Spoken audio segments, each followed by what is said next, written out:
Flame time again.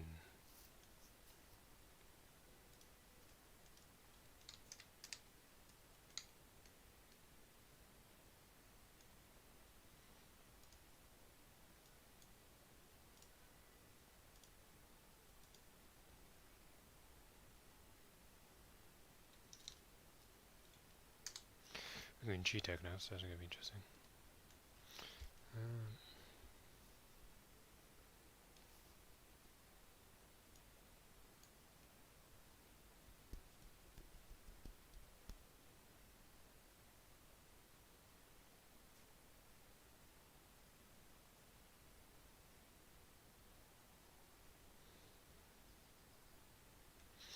I didn't want to try something.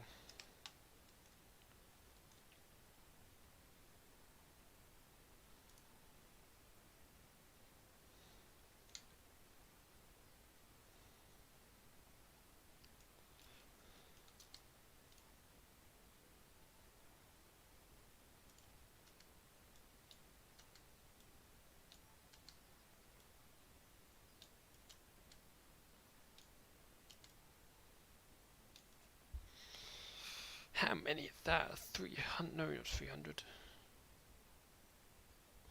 320. Divided by 2 divided by 2 divided by 4, I mean.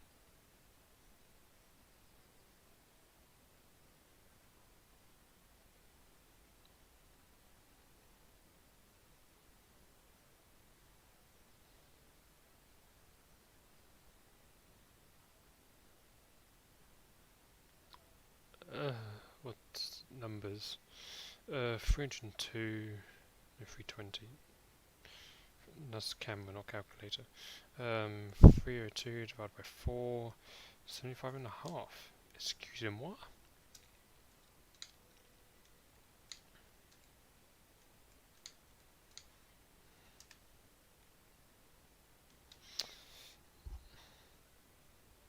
Oh, it's 320, bugger. My brain is failing. 80. 80 frames. End of it, Mr. Burdick.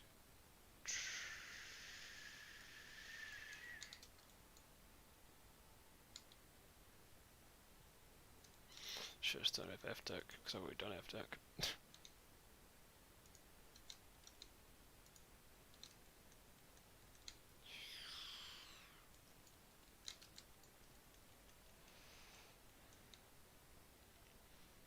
320, so it's still a 108 frames.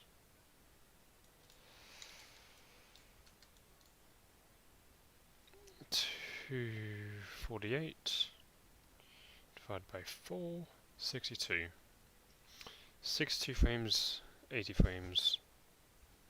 I'm going to put them both in 80. Bugger, what was it? 62. Should hit equals.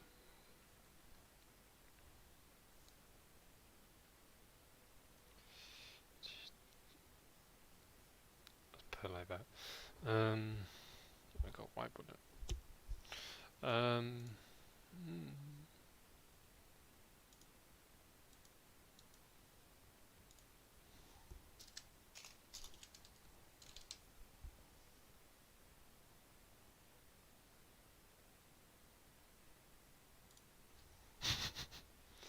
Copy this chat.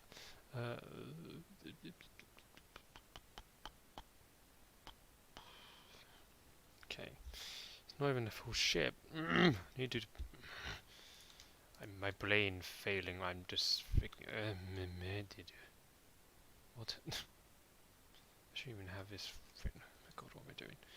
What's my brain failing to thank you? Thank you. Yes, thank you. Why is one of them hiding the other? They're not. What? My brain's failing. Sorry. I don't need either of you. I do need GDEC when I do it. I'll just use CDEC's entire language shit.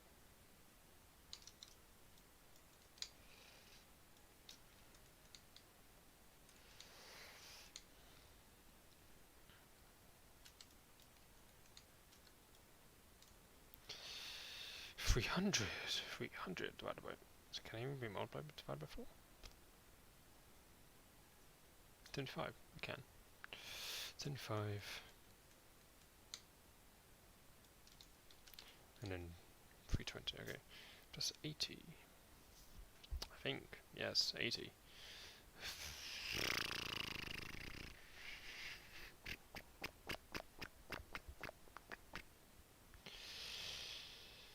Um, 155 frames. So that's 155.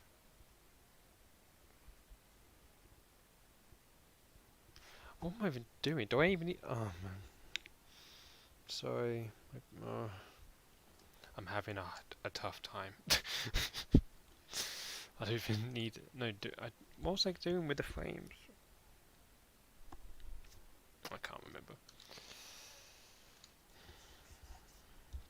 I was going to do the boat day, that's what I was going to do. That's what I need to see, I need to copy you.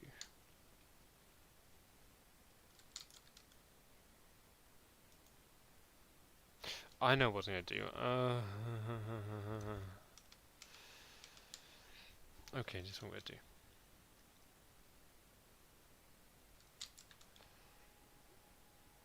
I'm going to turn this off quickly, and then I'm going to take another one.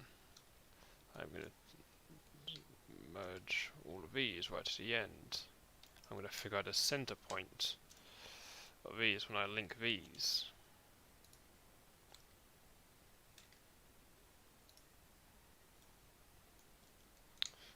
Excuse me.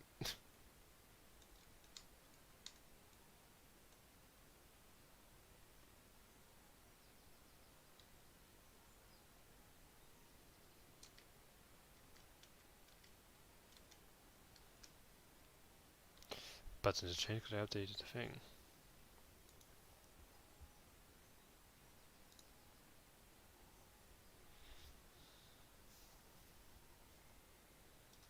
Which pen would be? Where's the right click now? Project loops.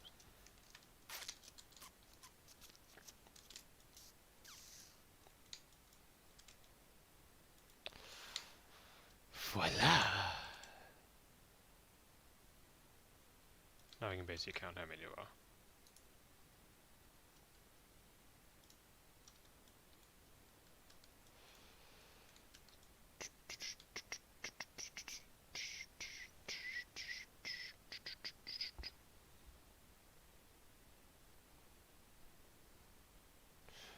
It's not going to work. I know it's not going to work, but I hope it does. It'll make my life a little easier. I'm going to make decking, oh my god, so much easier with shears.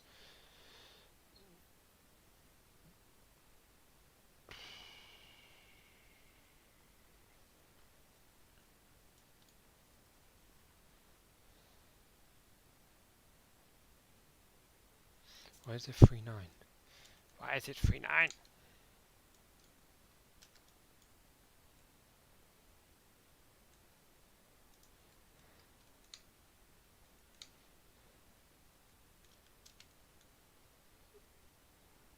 Eh?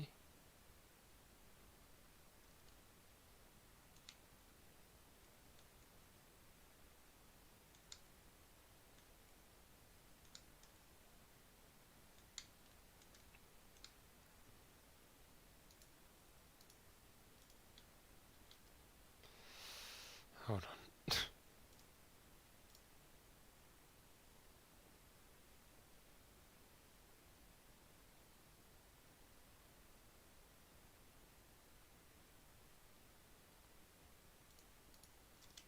There you go, that's what I want to do. Now, I have a verse missing, I think. Because it's an odd number.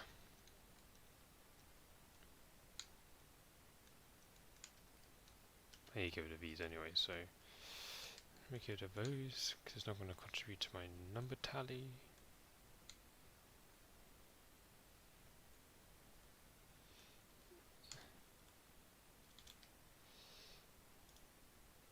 So this is great.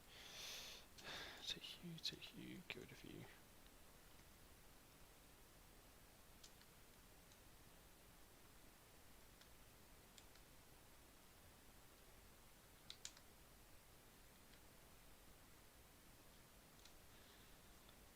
It's not going to... because it's M34 divided by 4, 183 frames. So that means you need to take U, take my middle, put it to,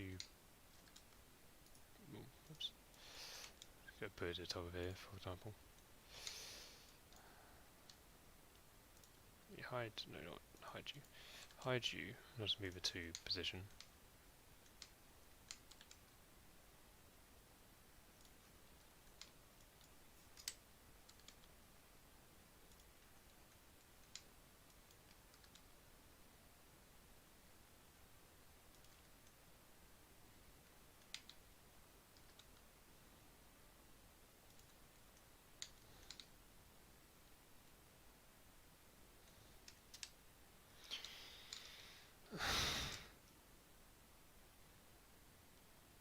That's London over here.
Oh no, hello no.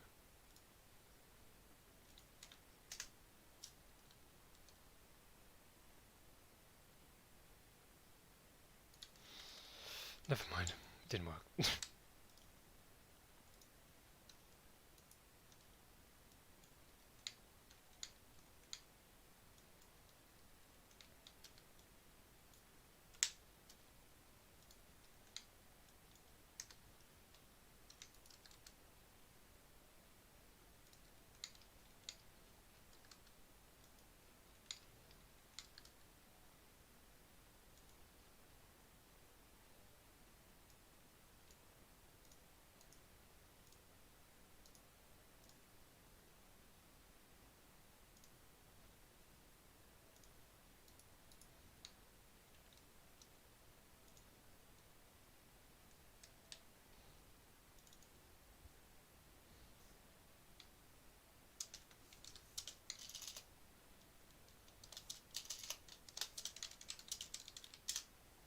Just to make sure it's on top.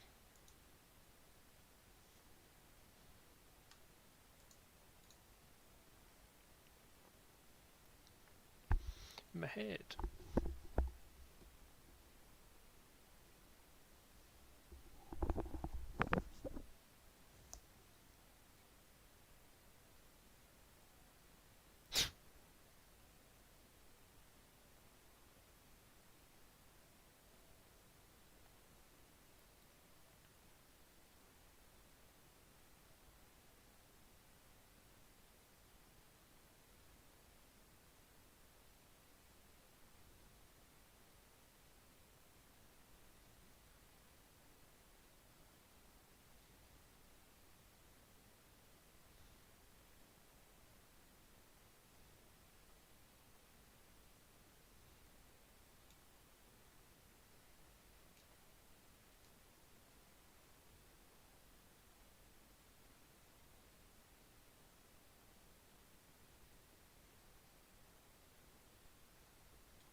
boat deck's a bit awkward because it's not exactly where it said it is.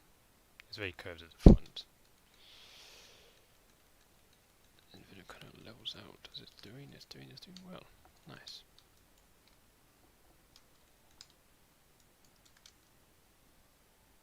It's a bit lower in here.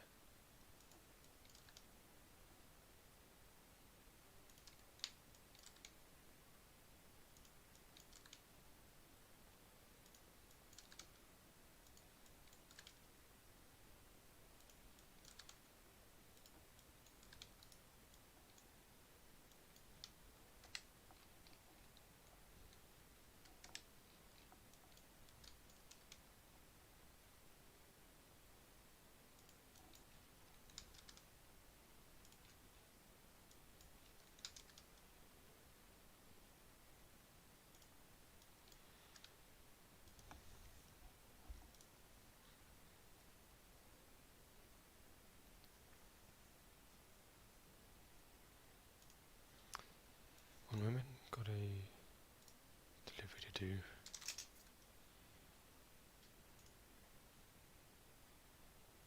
Where's my Titanic stuff? Should have capitalized it, it will look better that way.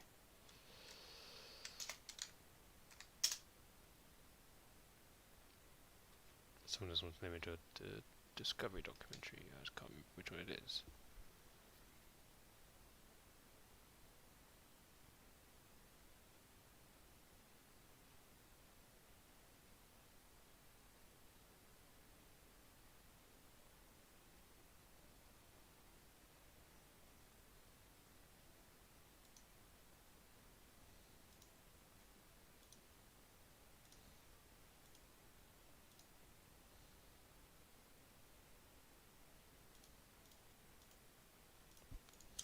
I need to download the documentaries.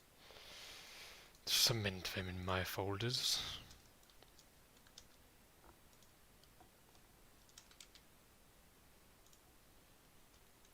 Okay. Nice, that's the boat deck. I'll make sure it's of adequate width. It's the same as ADEX, so it'll be fine. I just need to do the back end. Because that's going to be the issue.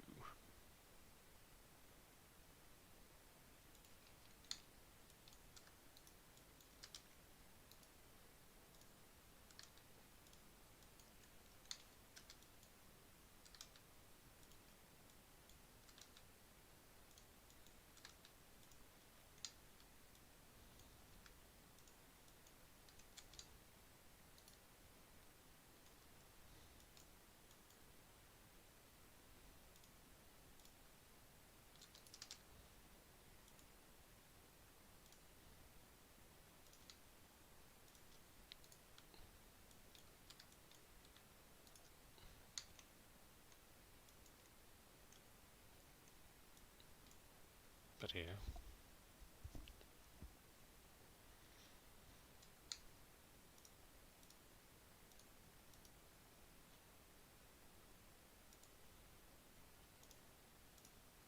Oh yeah.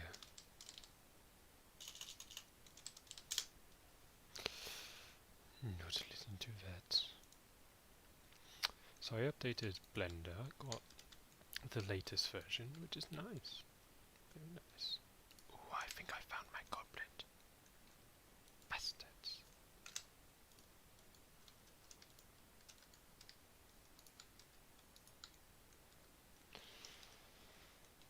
Okay, that's the boat deck. I don't know which deck I'll do first. Because I'm basically going to be doing... Because what I'm going to do is basically have all the decks in and have them aligned with the frames and stuff. When I've done all the frames, I will then do one of the decks, some of the whole plates, decks, whole plates, deck, whole plate. But I don't know what I'll do first. I'll probably do the boat deck first. Maybe. Or the forecastle. I don't know. Or B deck, because that's the forecastle deck.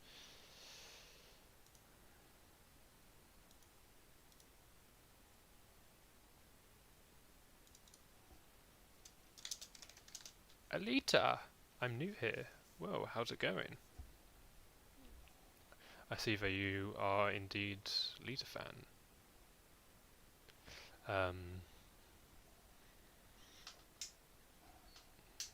It's a bit better when it's backwards darker.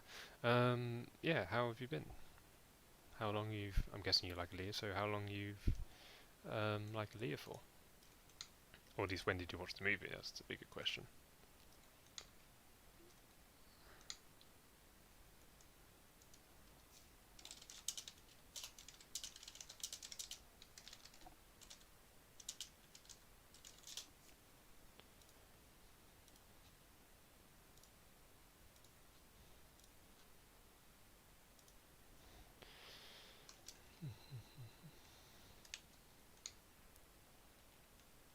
The protest is the exact same. I'm going to stay until the end of the video, I hope. Well, yeah, this video kind of goes... well, it's not a video, it's a stream, but it's going to go on for a while. And one, I'm not doing Aaliyah stuff, but I'll talk about Aaliyah stuff, but I will be making Titanic. Actually, well, everyone knows what Titanic looks like, so I will be making Titanic. As I said, I'm here to talk about anything at all.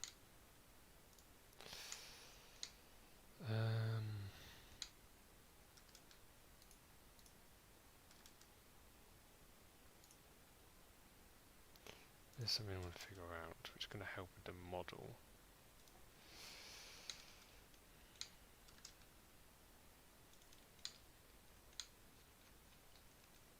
I do think this bottom is not... Yeah, it's never been aligned to the top.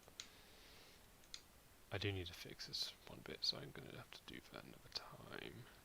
Because it's not properly aligned, I'll have to fix it in Photoshop at some point. Because I'm going to update this model soon.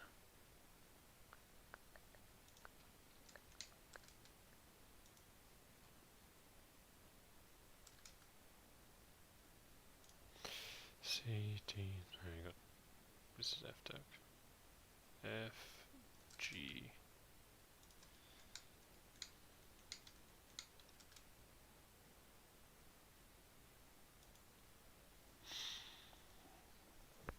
Again, I'll just say you don't need to stay.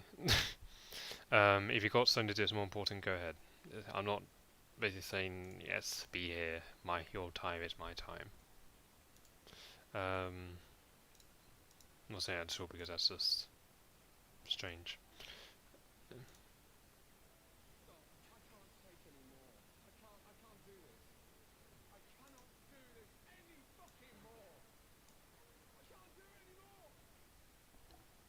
Okay.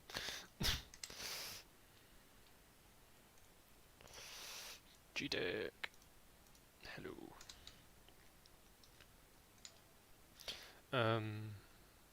I don't know how people that good or talented to do that. In what sense? What, make a Lisa or something?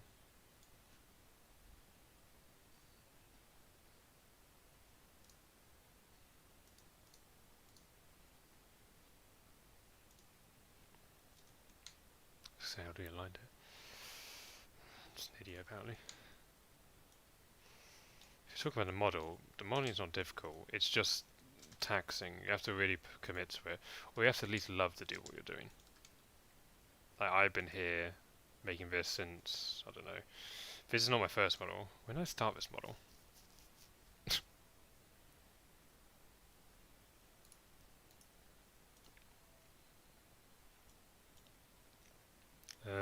22nd of June. So I've been doing it for X amount of days. But yes, it's not my first model. My first model is different. Where's my desktop?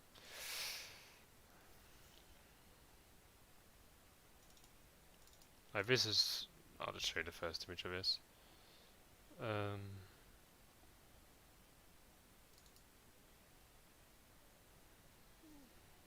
This is like a render of my model, the model I'm making. That's some of it. It's a bit iffy over here, but we can fix that. And then here's my previous model. This the one that I'm doing now is a redoing of this one. It's my previous model. So yeah. Naked girl.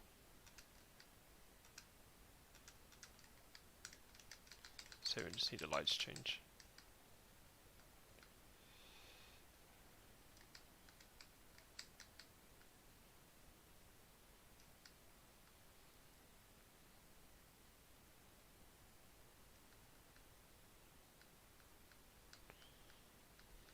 There was one image I remember people said they honestly don't understand if it's real or fake.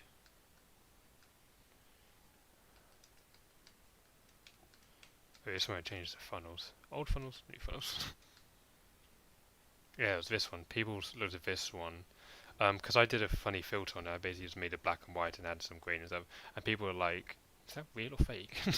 I was like, pretty see clearly over here. But yeah. And then obviously picking Snobby and stuff. But yeah. Some people a bit... the people who know just figured out, but yeah.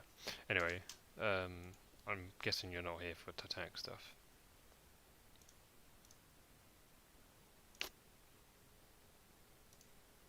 Oh, I wouldn't expect so. If you're for Titanic stuff, then that's actually quite cool.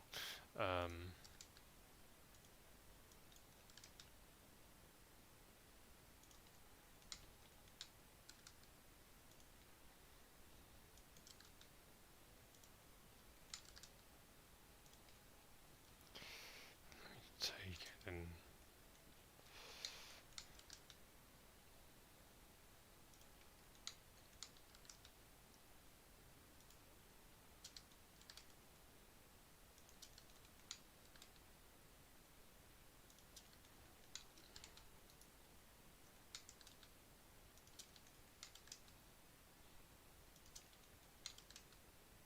still wondering about the lead when you watch the leader.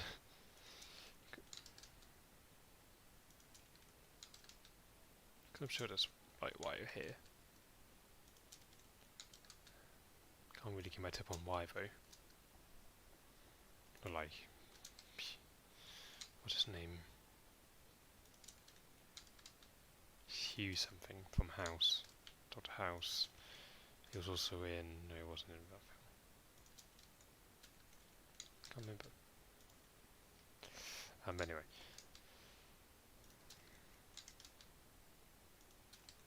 Hugh Laurie, that's it. It's not me. That's not me like showing myself, or not showing myself, but you know what I'm doing. You know what I mean. Informing my... basically saying the yes, or Hugh Laurie, ha ha ha ha. Cool dude, celebrity, yeah. No. But that's from other people saying that, so it's funny.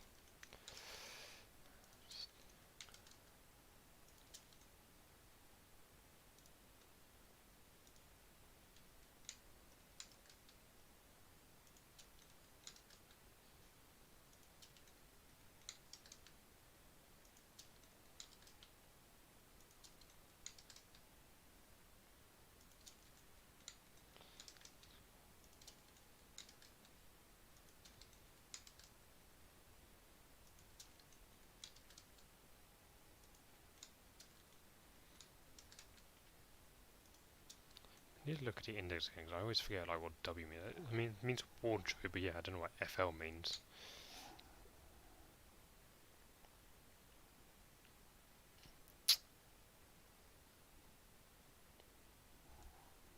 I have no idea what W that means. Oh, good day, mine friend. Okay.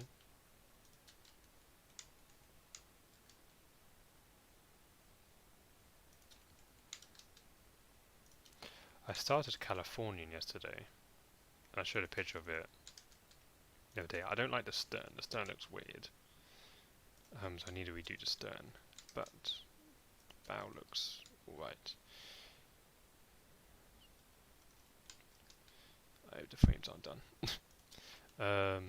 I'm still doing the decks to align the frames. I think the dames. I don't know. I did say the frames may take me 2 weeks. I'm going to be doing the frames, I want to finish the frames on Tuesday, so I can do one of it. I don't know. I was saying I don't know if to do the decks or the hull plates first. Or at least do one deck and then do the hull plates, like the boat deck or tank top or any deck, like even no D deck. Go for the center.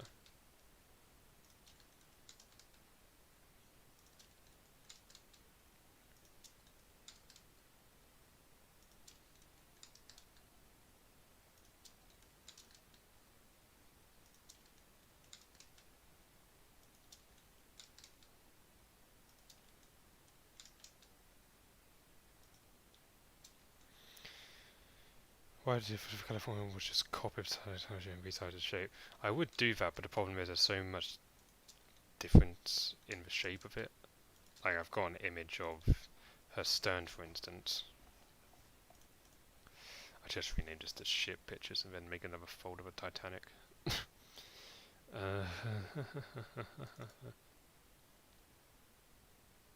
Californian. The stern is the most predominant one. Like the stern is very different. it's curved differently. It's got a different thing. California's curve kind of does stern kind of does that and then rounds out as it comes and goes flat. And Titanic just like it's flat and then it kind of curves in a bit and then goes flat again. And again, all the world deck stuff's different. The propeller stuff different. The curvature different. Yeah, I'll show it later. Because like I want to basically make other ships. I want to finish a few ships before I do my launch animation. Because I'll do my launch animation when I've done the hull plates basically, or at least the hull plates, the boat, and the decks that can be seen. So sea deck upwards. When I do that, I'll do my launch animation, and it'll probably be Olympic, because that's I'm hoping to get it done by October. Or at least I will probably publicize it on like YouTube or something in October. Because I want to do a documentary on that, so good material. That's the wrong Californian. I'm pretty sure it's not. It is from Californian. Crap. That's the wrong Californian. I don't know. That's the real Californian. There you go. I don't know. I saw tall funnel, 4 masts. It's not even 4, it's 2. I hate myself.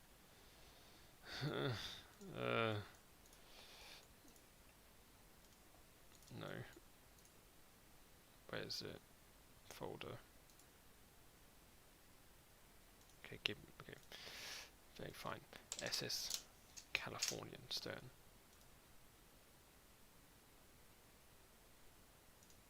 It's not the California I want to see.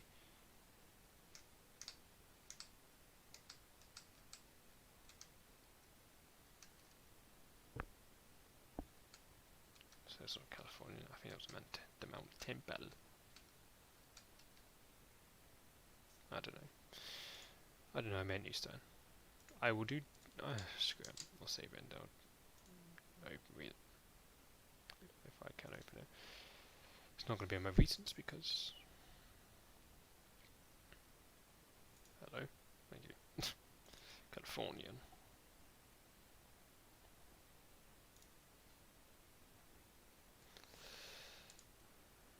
So that's what I have so far of the Californian. The bow I'll probably need to taper in a bit more. It's got a lot of artifacts. Let me get rid of more of the modifiers I put on. Flat. There you go. I didn't put a subsurf. I'll put a subsurf. I'll see what it looks like as subsurf. Looks a lot better subsurf on. I will need to probably. I will definitely need to take it here and.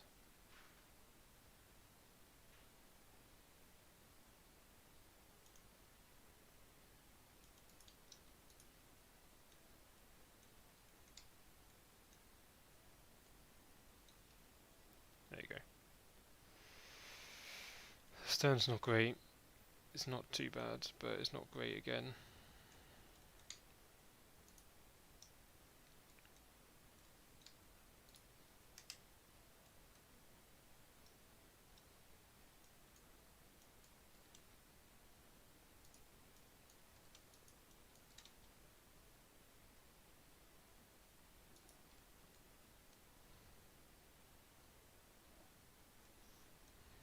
bow screwed up by the subsurf.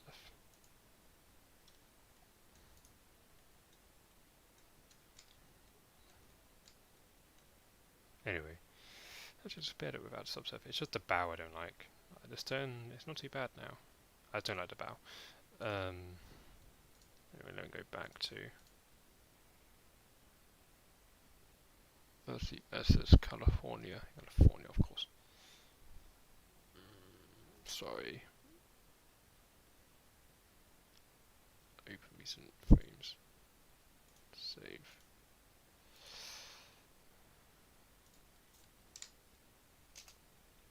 Why am I making a folder?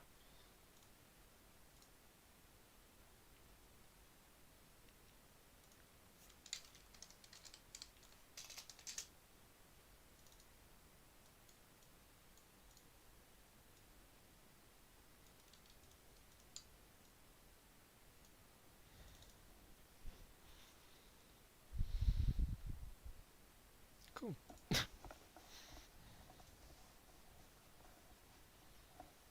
You can't show them in. I don't know where you're putting them. Here are some California pictures put in. I'll probably find a load. But yeah.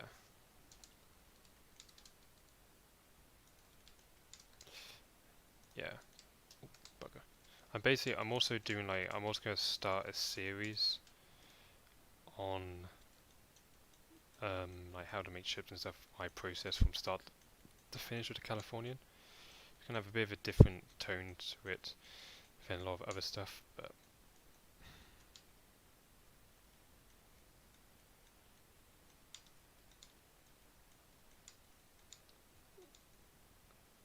it's basically gonna be able to teach how I start modeling ships and stuff. Titanic, how I'm doing Titanic a lot differently, but or at least this model of Titanic a lot differently, and my previous one a lot differently. But it will give you the basic sense of how to do it. I think it will help other people, and then obviously I'm going to see if I can figure out a way to have it benefit myself. But I'll have to investigate in that. Well, I have an idea, but I'll look into it.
One moment.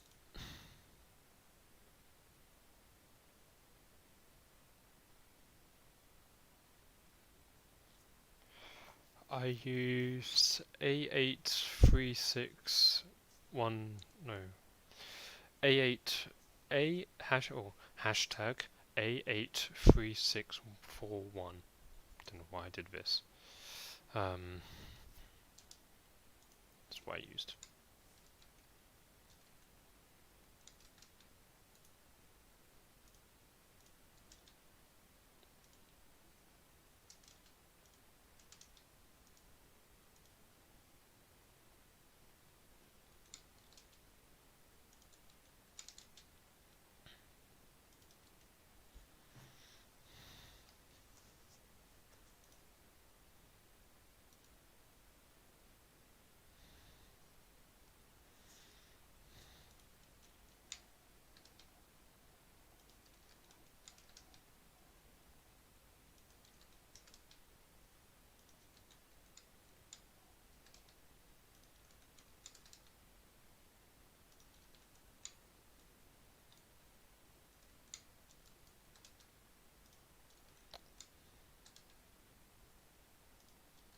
Give me a moment, I'll post it into this. A83641.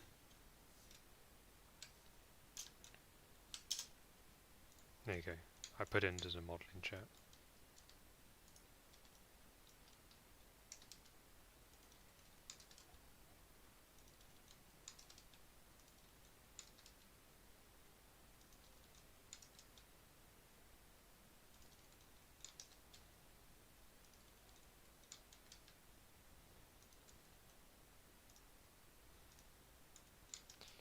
That was annoying me. Is it again?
Go away.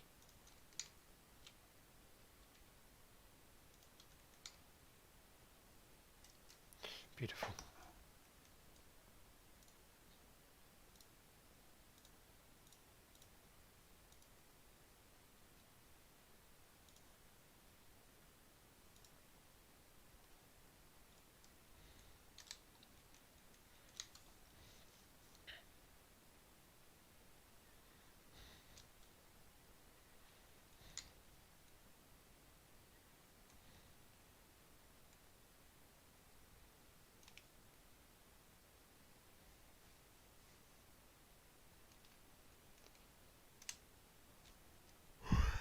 Okay.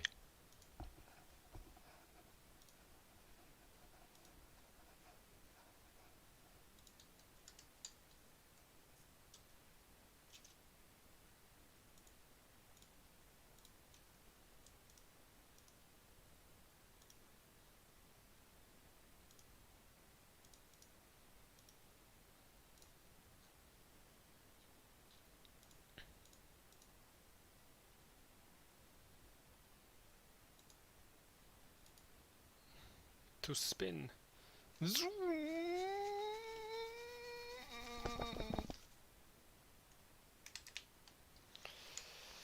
Ow.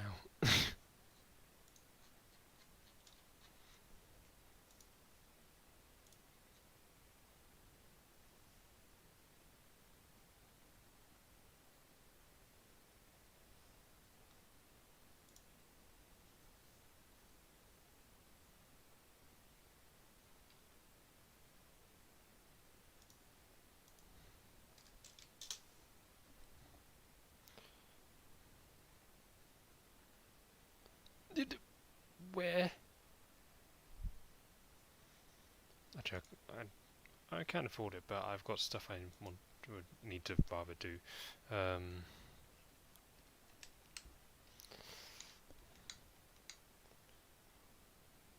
My computer's about 1200. Yeah, over 1200.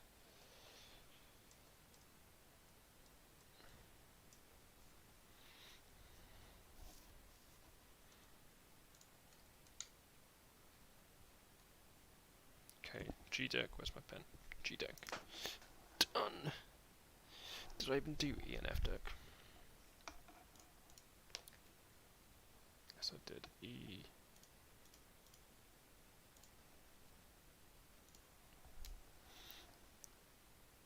E. F. Oh.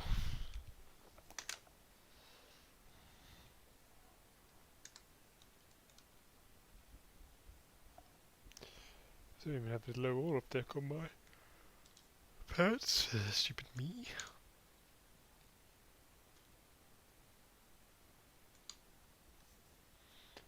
I'm gonna. Yeah, I'm gonna wait until.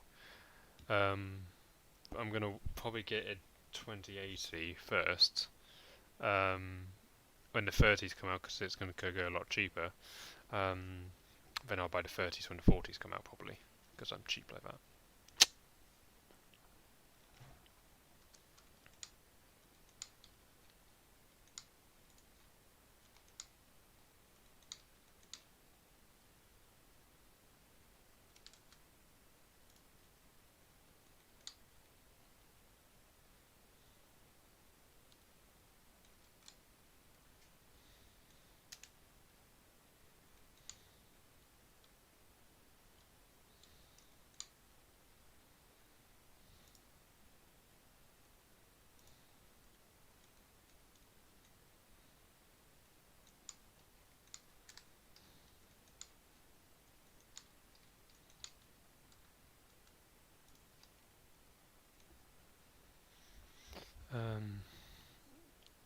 There's a solid 8% chance it's a scam if it's that cheap. It's not reportable. It's from Amazon. I don't know. May as well try it, and you can probably get it for that much. And then Amazon has a no delivery thing, so if you don't get it, then you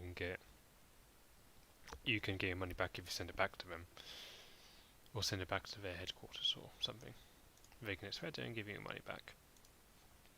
So that's good.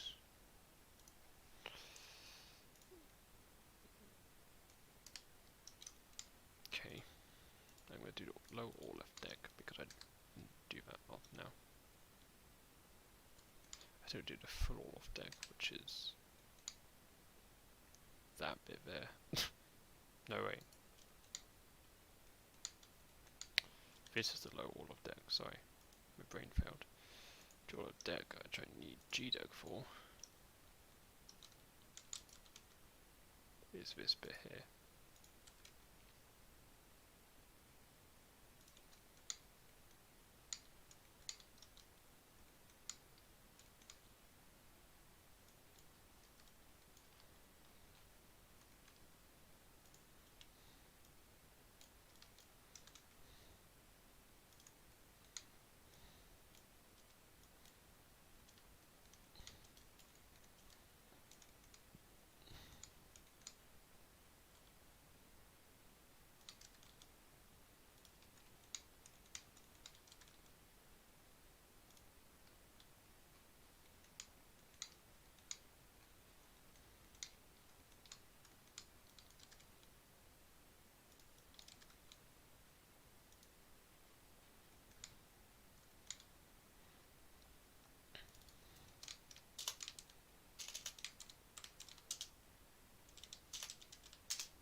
Um, I'm not going to buy yeah, because you already got it, I guess. I think, if I remember, if I recall correctly, recall correctly. That's only one way to find out.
Isn't this one?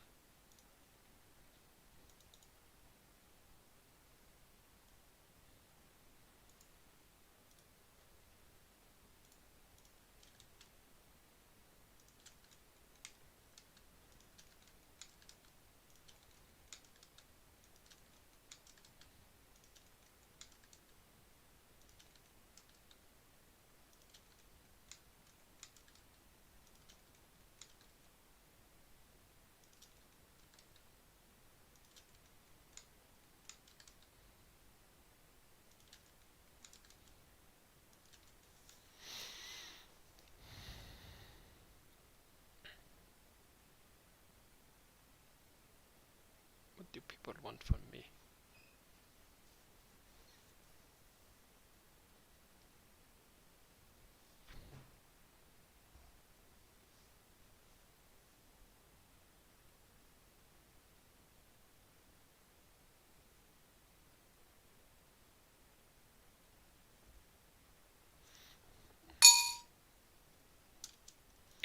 Ding.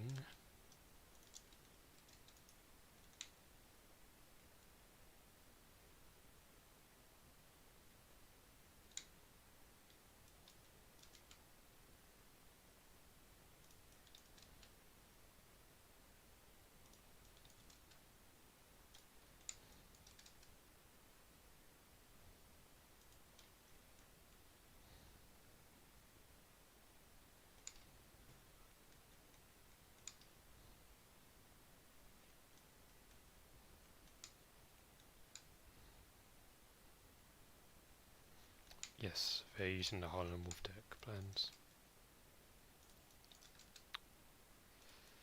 At least I think they are. They are for... I don't think they're using them for the shape of the ship. I think they're using them for like the beams and the portholes and all that jazz. So yeah, lucky guys. Very, very lucky guys. I would murder someone to get my hands on those plans.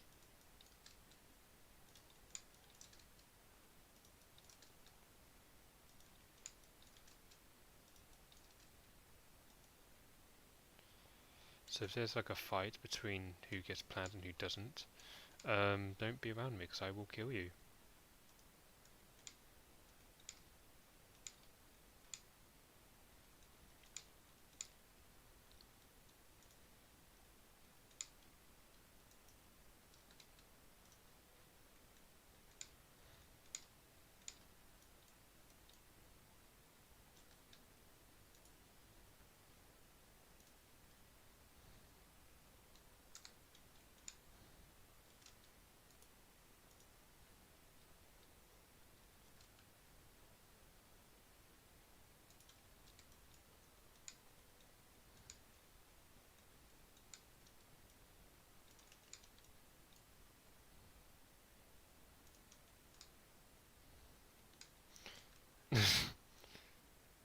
Nobody kills me except me.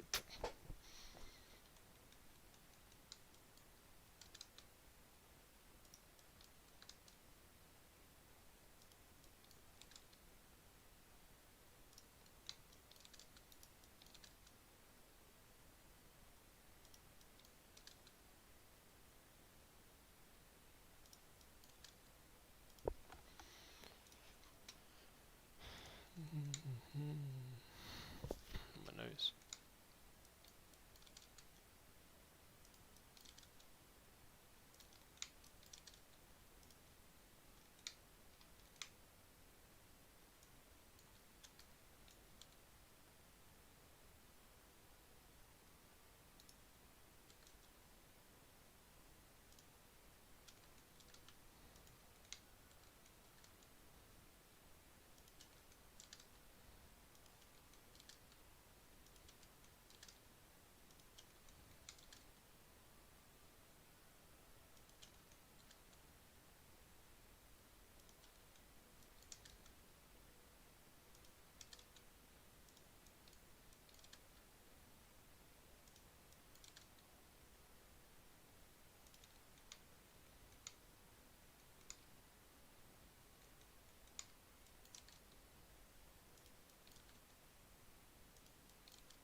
Unfinished superstructures. Oh my god, my unfinished superstructure had 20 million polygons. I think my computer is about to combust. It's on the edge, I guess. I'd imagine so.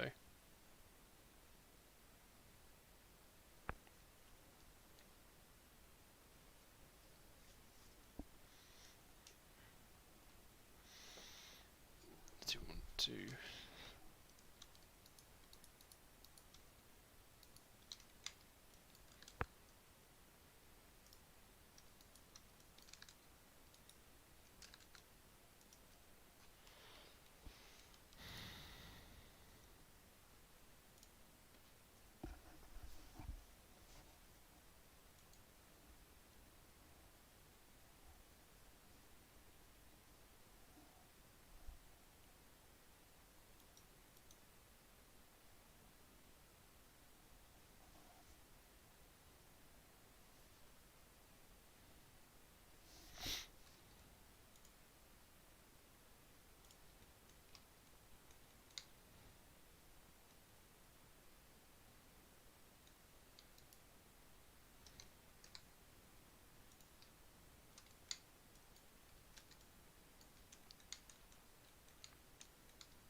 Yeah, believe.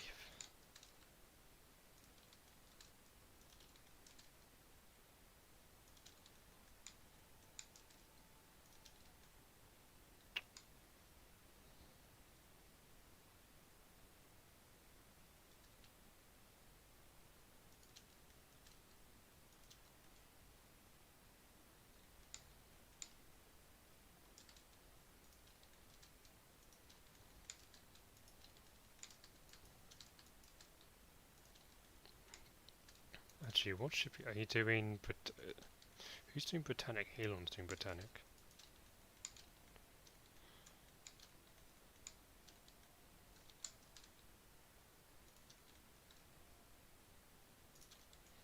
I can't wait to do Botanic. I can't wait to do a lot of ships. Limb class are going to be my favourites, but yeah.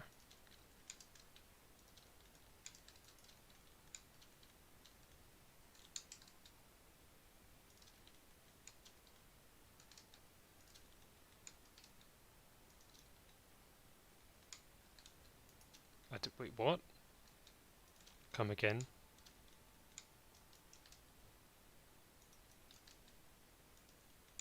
You did what?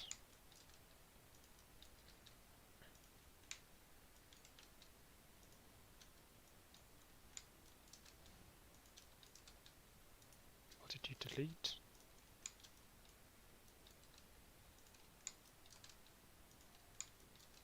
Better not be the file. I don't even know what you're doing. My brain doesn't compute. Big brain moment. What are you? Which ship are you doing?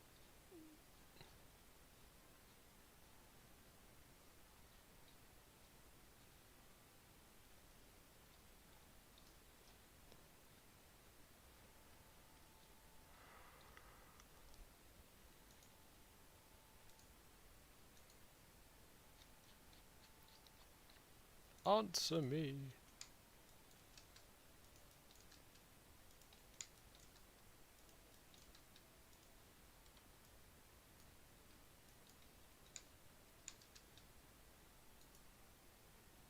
Yeah, okay. Damn, I hit me two of you. Well, we better not, you know, be completely gone.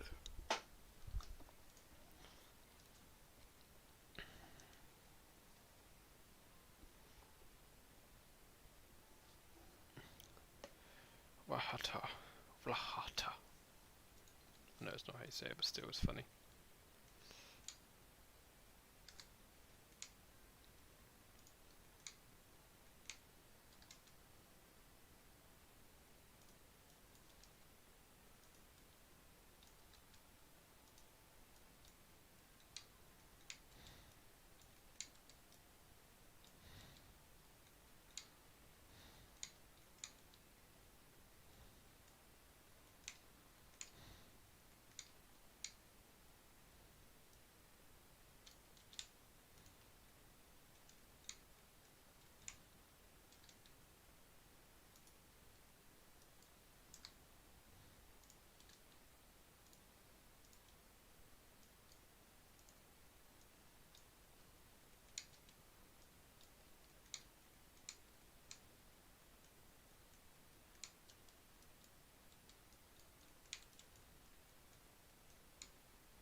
Okay, see ya.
I'm actually going to put some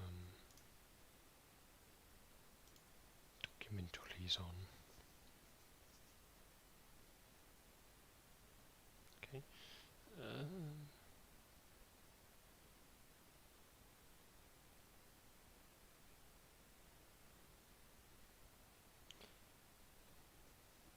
Excuse me. Where's that? Seems like you're inundated. Dun dun dun. Which one should I watch?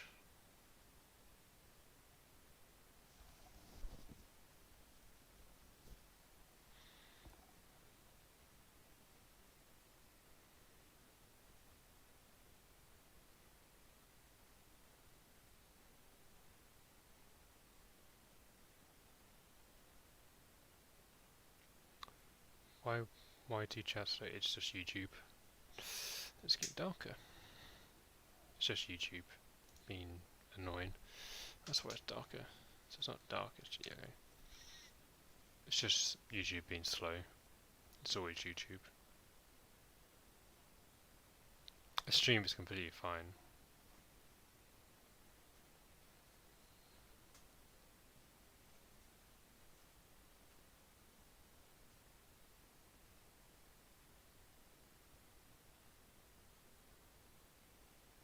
We talked about a discovery earlier. Why not listen to this? I'll do something as well for people to see.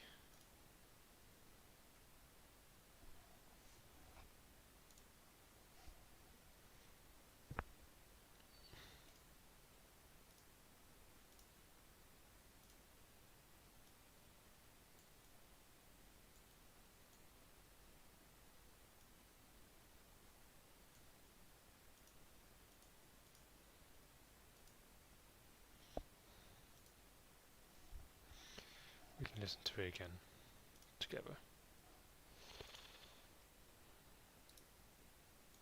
Let's mute that for me. Desktop audio.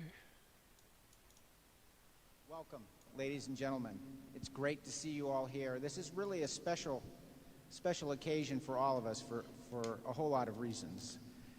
And it's my privilege tonight to introduce the man of the century, really, to talk about one of the discoveries of the century, which we're very proud to be a part of here at your university, the University of Rhode Island.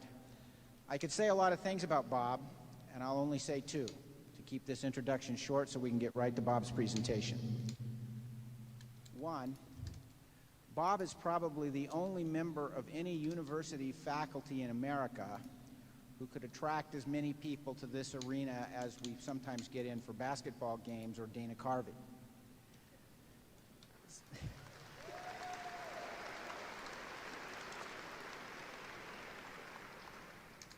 Very few professors of physical oceanography could ever get a crowd this large, I assure you.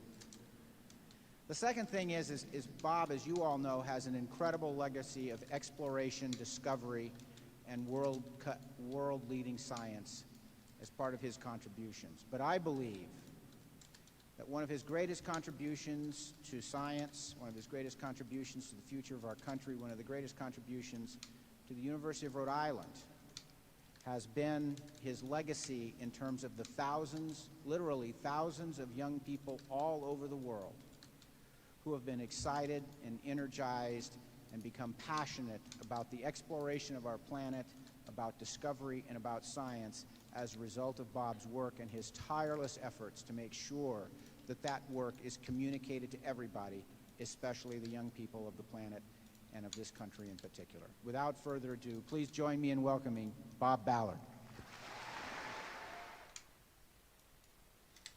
I may need that mic. Let's see. Good evening. Good evening. Thank you.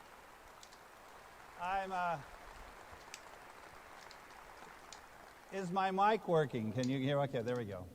Well, it's great to be here, and I am comfortable on a basketball court. Actually, I played college basketball, so it's nice to be here and try to score the winning goal. But anyway, what I'd like to do is sort of walk you through our journey in the exploration of the Titanic, sort of past, present, and some thoughts about the future. Now, my journey to the Titanic came in a very different way. First place, I was born in Wichita, Kansas, where all oceanographers come from. So, but shortly after being born in Wichita, our house was blown by a tornado, not to Oz, but to San Diego. My father was a test flight engineer during the war, and I grew up in San Diego and fell in love with the ocean. My passion was to be Captain Nemo. That's what I wanted to be. And my parents actually worked with me on that passion. But that certainly, because of Captain Nemo had a submarine, it was a wonderful series of coincidences that as an Army intelligence officer during Vietnam, I ended up in the United States Navy. Still don't know how that happened. And I was assigned to this deep diving submarine at Woods Hole up the street in Massachusetts. And for 30 years, that was where I conducted my explorations. Submarine in the world. Going down to the bottom of the ocean. My background, as you know, or maybe you don't know, is I got my PhD. Let's see if we got this thing going here. How are we doing? There we go. My PhD I got here at the Graduate School of Oceanography at URI, so I'm a RAM, I want you to know. And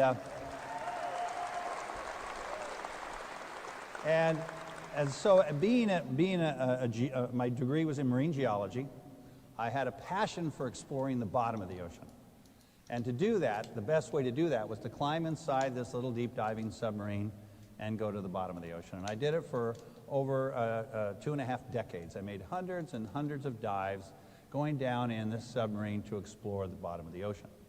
The frustration I had in the process was to get in a submarine. The average depth of the ocean is 12,000 feet. 50% of the world's oceans is deeper than 12,000 feet. But just going to the average depth, and that's exactly where the Titanic was. It sits at the average depth. So to get down to the Titanic in a deep diving submarine took you 2.5 hours in the morning to get to work and 2.5 hours in the afternoon to get home. So I had a 5-hour commute to work every day at the office. And my average bottom time was just about 3 hours, and the average distance I traveled in that day of exploration was 1 nautical mile.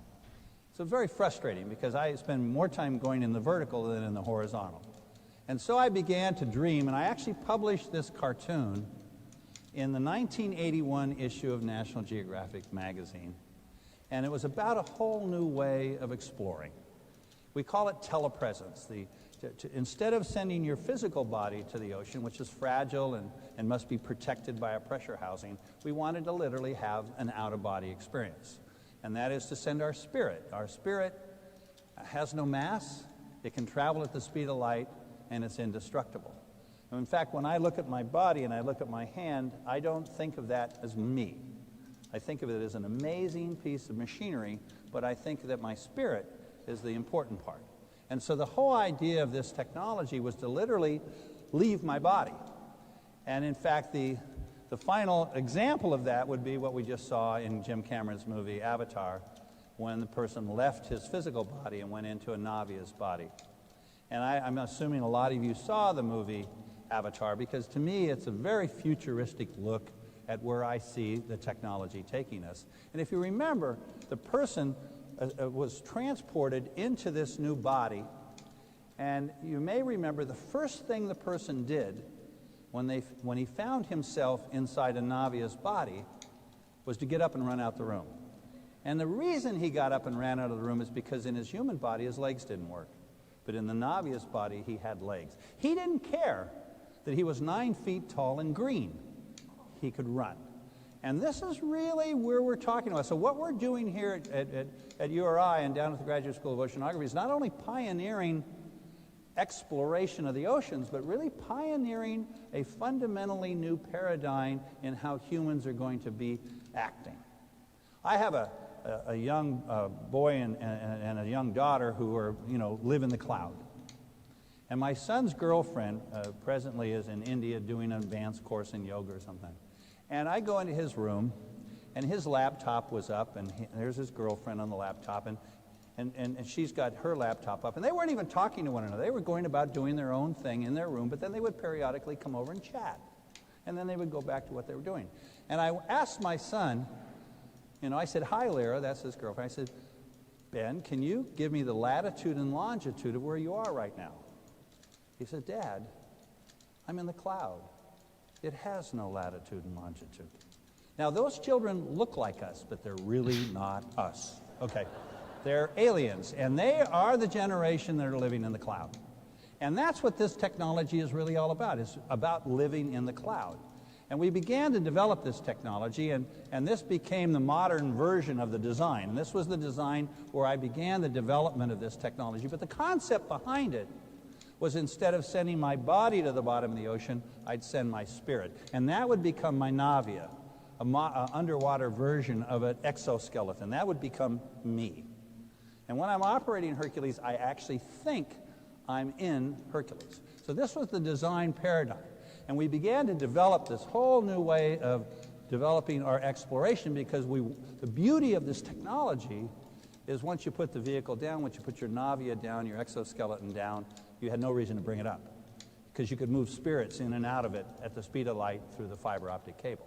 So all of a sudden, instead of 3 hours on the bottom, it's 24 hours on the bottom. And it became all of us could be on the bottom at the same time. And in fact, ultimately, we don't even have to be on the ship. We can be right here on land. And we began the development of this technology. It took 29 years to get us to where we are now, down at the lower campus. But my first application of this technology was the search for the Titanic. Now, the problem was I couldn't get anyone to fund it. So I went, having served in the United States Navy, I cut a deal with the Navy and said, "Well, actually, we developed your technology." The Navy sponsored the development of this technology. He says, "We have a reason for developing this technology. We have some things we'd like you to do for us." And it was all classified. I'd have to kill you back then, but I can tell you now because they declassified everything, but not everything, but that. But my real mission that summer in 1975 was not to find the Titanic. That was what I wanted to do. But my mission for the Navy, who was paying the bill, was to explore two submarines that we lost during the Cold War, the Thresher and the Scorpion. And both of these nuclear submarines went down with all hands. And in the case of the Scorpion, actually went down with nuclear weapons. We don't like leaving those things around. And so my job was to actually track down and map these submarines and locate those nuclear weapons. But we didn't want the Soviets to know that we were doing this. We didn't want to say, "Just follow us and we'll lead you to some of our weapon systems." And so the Titanic became the classified cover. Now, the funny thing was, the Pentagon was furious when I found the Titanic, because they said, "No, you weren't supposed to find it. You were supposed to just talk about finding it."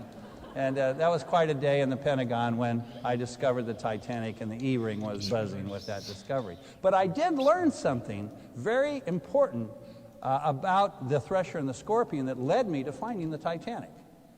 And that was that both of these submarines tragically imploded on their way down. Once they passed their collapse step, they went off like bombs. And all of this debris came throwing out of both submarines. But instead of landing straight down in a circle on the bottom, the heavy objects like the nuclear reactors or the forward torpedo room or whatever, that went straight down because it was so heavy. But lighter material was carried by the current and led to a tremendous long debris trail.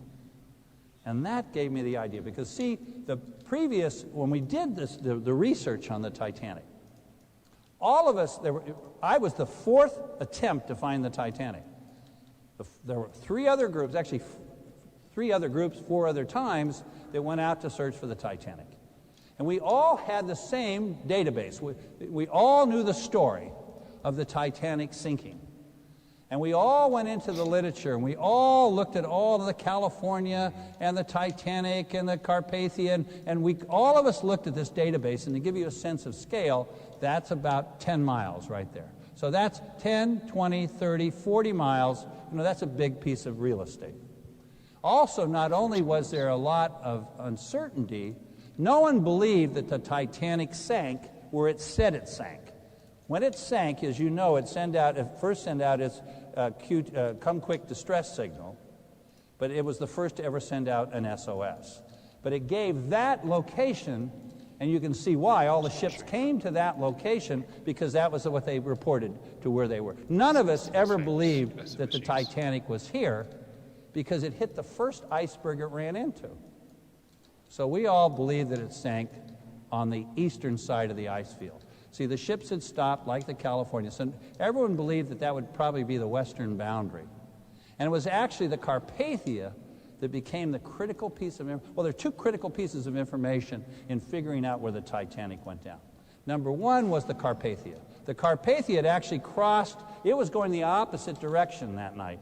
It had left New York and it was on its way to England when it received the distress call, and it turned and headed towards the reported position, but encountered the lifeboats here.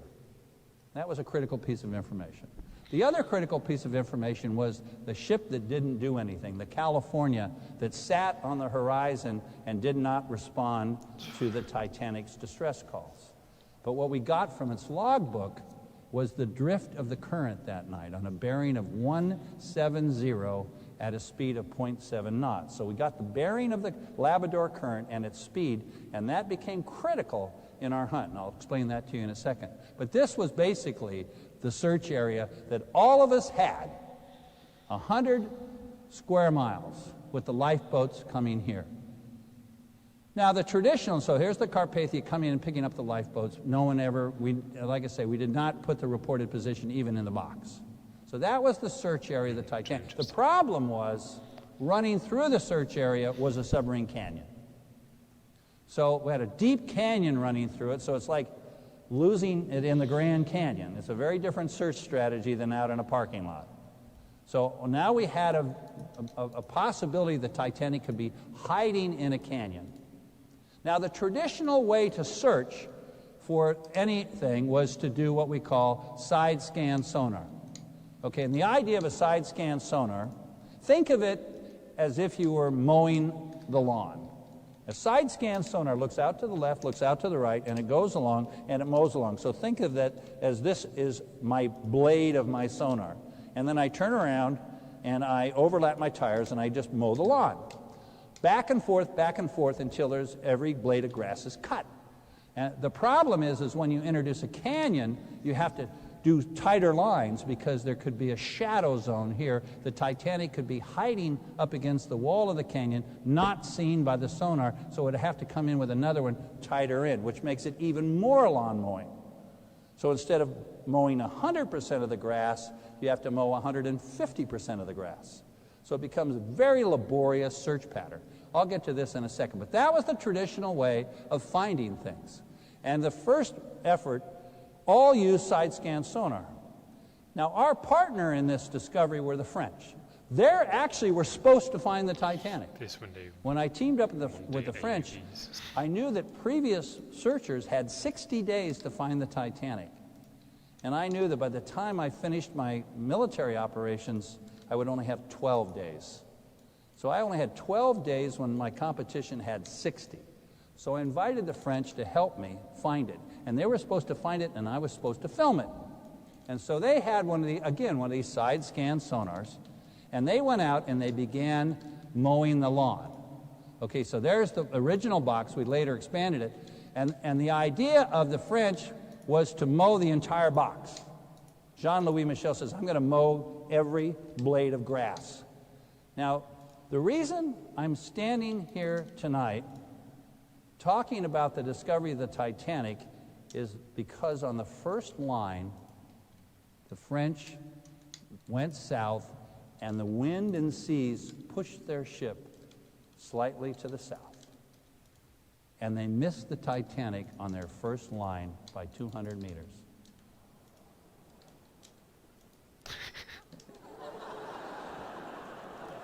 All right? Thank you very much. So, and then they naturally mowed along and never got back to that little sliver. That's where the Titanic ended up. Well, I'm jumping forward a little. So they did a lot of work, but then when they didn't find it, we got really nervous. We thought, well, my gosh. So we enlarged the search box, And now it became 150 square miles, with half of it done. But they had 60 days to make that. We had 12 days. And so I had to come up with this other strategy. And that strategy was, instead of looking for the ship, I would assume that the Titanic broke in half, which was a gamble because Walter Lord's book, A Night to Remember, had it sinking in one piece.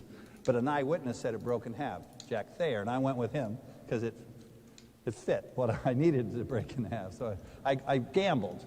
And I said, well, if the Titanic broke in half, it would have done the same thing the Thresher and Scorpion done, is all this stuff would have come out, the boilers would have gone straight down, the bow would have gone, but all this other stuff would have gone trailing away. It went And so instead of looking for the Titanic, didn't even go straight down. I looked for its trail. It went west. It's as if I was photographing a deer in the winter, The biggest chunks and of it's this, hiding in the stern woods, you that look for its just footprints went in the opposite snow. directions. And so I set up a And the search stone kind of just strategy, gave a and I bit of a spark assumed, down. I It's assumed a very odd way to that I was looking for a debris field. This was my model. Told me that the debris field should be about that long, just a little over a mile. It should be north-south, because that's the current that night. And it should go from heavy debris to light debris. The question is, where do you start? Now, when you do these search strategies, and I've done many, many, many hunts, and you take all the data that you have and you put it in your computer and you ask your computer, where is it? The computer will religiously say it's right there, and it never is right there. Okay. The computer will always give you an answer, but it's always wrong. And the problem is if you go to where the computer says it is, and it isn't there, you're lost. It's equal probability in all directions. Now you don't know what to do. Do I go left, right? It's equal probability away from that predicted spot. So the key is never go where the computer says it is. Always go to where it definitely isn't. But you have a definite direction. So I said, what's the lightest material that ever came out of the Titanic that night? The lifeboats. They didn't sink at all. So if I went to where the Carpathia picked up the lifeboats and added an air of celestial navigation, back then is about 5 nautical miles, I said if I went 5 nautical miles south of where the Carpathia said it is, it has to be north. You always want to know it's that way, not, I don't know. Okay. So we started here, line 1, and instead of mowing the lawn, which we didn't have time to do, we spaced our lines 0.9 miles apart. And we could get through it real quick. And we went slicing through, and sure enough, on our ninth, we were running out of on our 9th run, we came in on the debris field, turned north, and walked it into the Titanic. You gotta love it, you know? Anyway, so that was our hunt. That first, science is great. So here we are, lowering our vehicle, beginning our hunt, and again, because the vehicle doesn't have to come up, I can stay down 24 hours a day, 24/7. And there we are. I'm a little, I don't think I can get in that anymore, but anyway. Close. Certainly had more hair back then. But anyway, that is our moment of discovery. We picked up the debris field, so we came in on the debris field, and then we turned, and we didn't know initially if it was the Titanic. It was just stuff.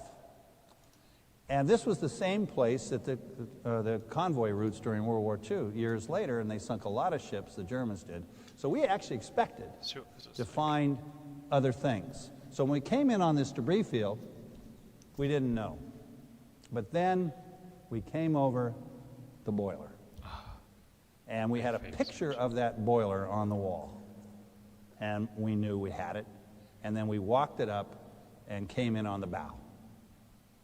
Now the weather set in. This is where they made the movie The Perfect Storm.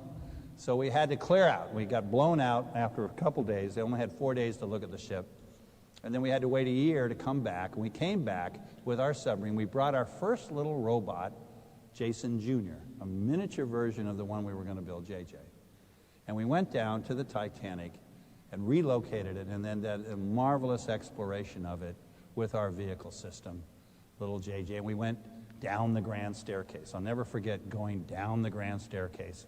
And we were sort of scared. It was scary because we thought we were inside that robot. And when you get when you're driving the robot, you're convinced you're in it. And so imagine we used this wall here because we didn't want to get disoriented, because the whole grand staircase was gone. It was just a big shaft, a big elevator shaft.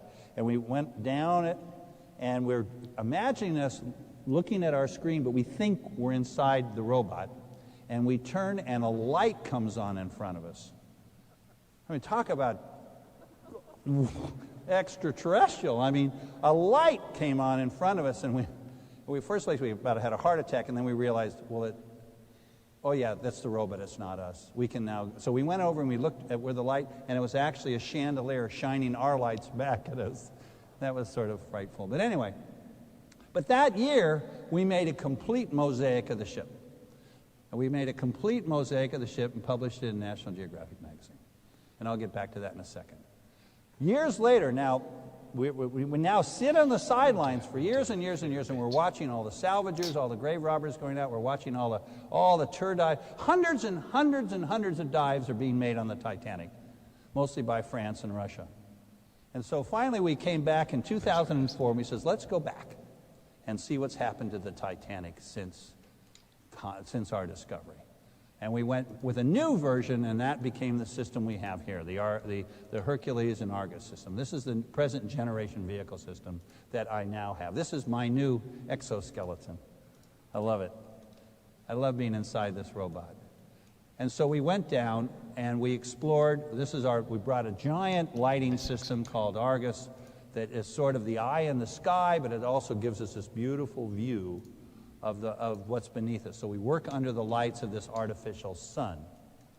And here it is lighting up the bow of the Titanic. There's our cable back. You got to be a little careful about wrapping things. But we're now down on the bow, and we're exploring, seeing the massive anchors. I would be about this tall.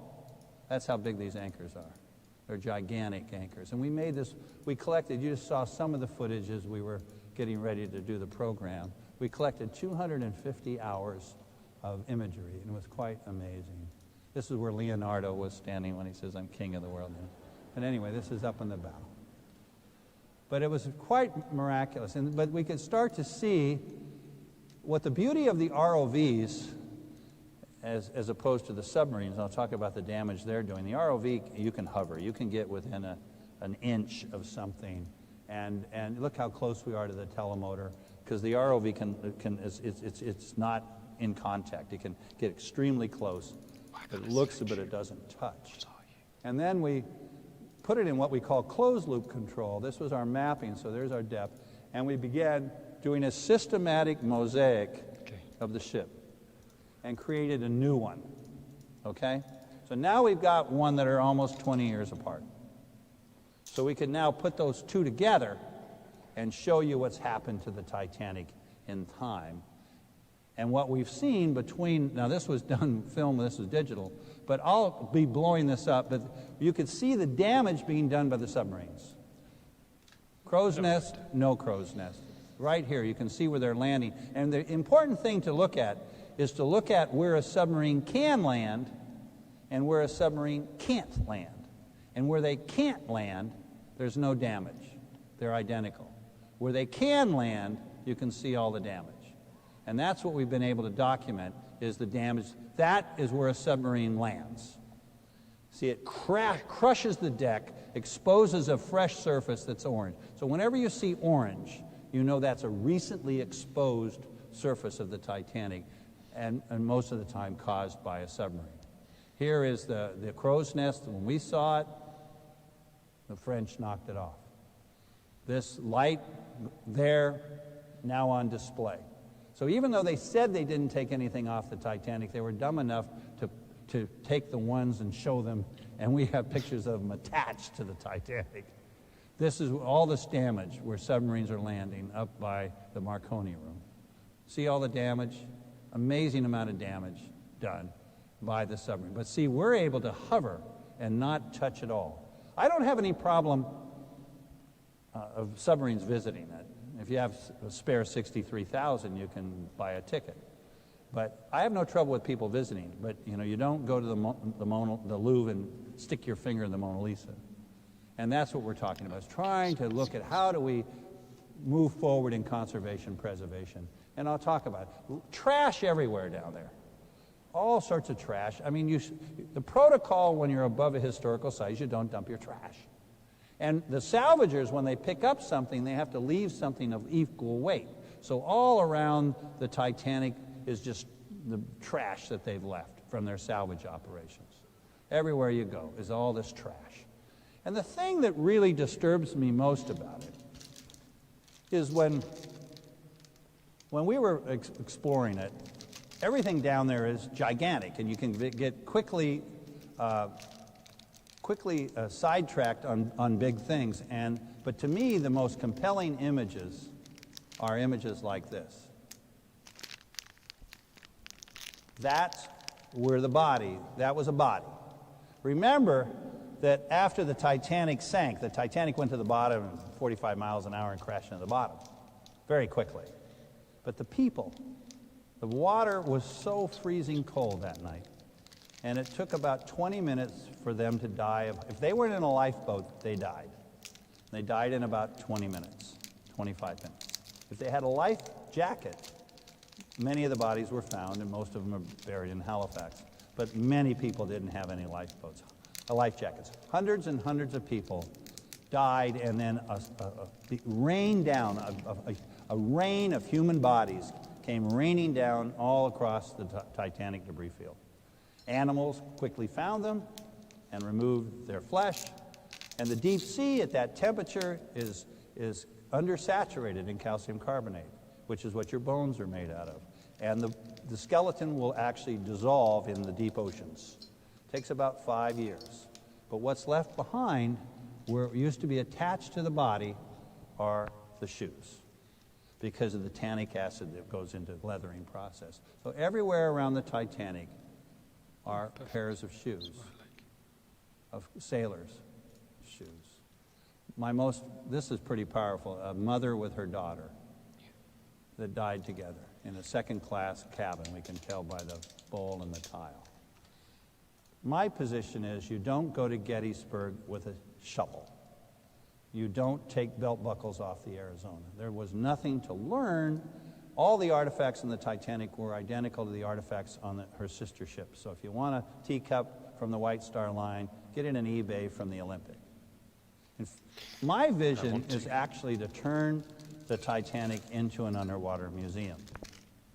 Now, the next few slides, you're going to say I'm crazy. I am crazy, so let's not worry about that. Man of culture. Man who knows what he's doing. I'm applying for a permit to clean and paint the Titanic. Okay, how am I going to do that? When I found the Titanic, my first view of the Titanic was right here. And I came in on it, you don't see it far away, and all of a sudden I came in here and there was a wall of steel rising out of sight. And this is the picture, the first picture I ever took. That is the bilge keel. The bilge keel is this little bilge keel. It's a little flange that helps it from rolling. Right from here, that's the picture is taken right here, and you see the anti-fouling paint still working.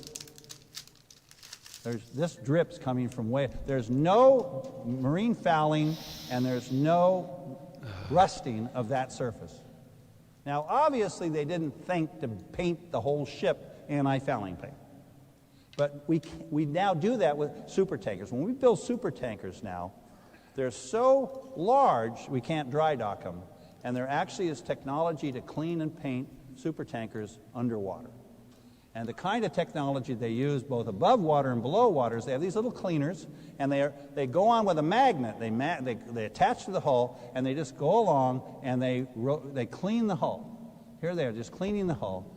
And then you can actually apply, this is underwater version of it, but just get rid of that guy and just take it deeper. And you can actually paint underwater. They now have epoxy paints that you can apply underwater. Now, when I talk to people about this, adults sort of roll their eyes. Kids say, what color are you going to paint it? They quickly leap over whether I can do it or not. And we've actually decided to paint it a rusty color so that it looks like it looked back then. So what we want to do, see the key with the Titanic, let me back up here for a second. The key is don't let the ship splay open. That's the important thing to not have. Fortunately, it went into the bow. This anchor, I can stand on the bottom of the ocean and touch the anchor. That 60 feet of the ship is in the bottom. So the nose is in the bottom, which by its mere force, and it was 4 days old when it went in. And the mud's anoxic. So actually, if I excavate it here, which I don't suggest, you will see a beautiful paint job. That should be beautiful paint from 4 days old in that anoxic mud. So that is already holding it together, but what you want is you don't want this ship to splay. And the reason for that is as you go deeper into the Titanic, I don't know if you saw the last issue of National Geographic, when they went into the Turkish bath, with the deeper into the ship, the more preserved it is. There's no internal circulation. It goes anoxic. So we were seeing furniture, we were seeing organic material, probably people at some point, that are perfectly preserved the deeper you go into the ship because there's no internal circulation. You can also put preservatives inside. So to do this, I estimate it won't take me much. I obviously will concentrate on the flat surfaces that I can, so the rivets are painted and they don't splay. If it's working for 100 years, I only have to do it once in another 100 years. So that is actually the plan, because then you can actually broadcast that. So how are we going to do that? Well, we have that technology. As you know, our program down at the lower campus is to explore the world's oceans with these highly advanced robotic technologies. Remember that the cartoon, and remember that what we want to do is to create a telepresence. So it won't be that difficult. In fact, as you know, in 2004, when we went to the Titanic, we did it live to the world. So it's a piece of cake, piece of cake. And so that's what we're looking at. We're looking at taking this telepresent technology and being able to come to the world with our satellite links, as we're now doing with the Nautilus, and coming into the Inner Space Center down on the lower campus. Because the promise that we've made to our sponsors, which is an amazing promise, is that our ship of exploration will go where no one has gone before on planet Earth. I just love saying that. Go where no one's on planet Earth. and if we make a discovery, we will just deliver the best mind in America to that point of discovery within 30 minutes. So we have this kind of telepresent technology. This is our Inner Space Center. You got to come down. You're always welcome at the Inner Space Center. Don't think it's a place you can't come. Please come down to the Inner Space Center. Dwight Coleman's here tonight as the director. We just got several thousand people coming tomorrow, so I hope you're ready. But come, we have actually the Okeanos Explorers exploring right now, the other ship of exploration. The Nautilus will be back in the field exploring in July and August and September, so please come and say hello. We really love to have visitors come in and see what we're doing, because this, to me, is the future of telepresence. Actually, creating underwater museums. There's more history in the deep sea than all the museums of the world combined, and we're a global leader in the development of this technology.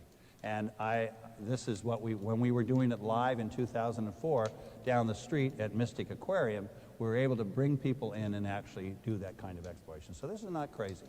In fact, if you get a chance, I have to put in this plug, take a dive on I-95.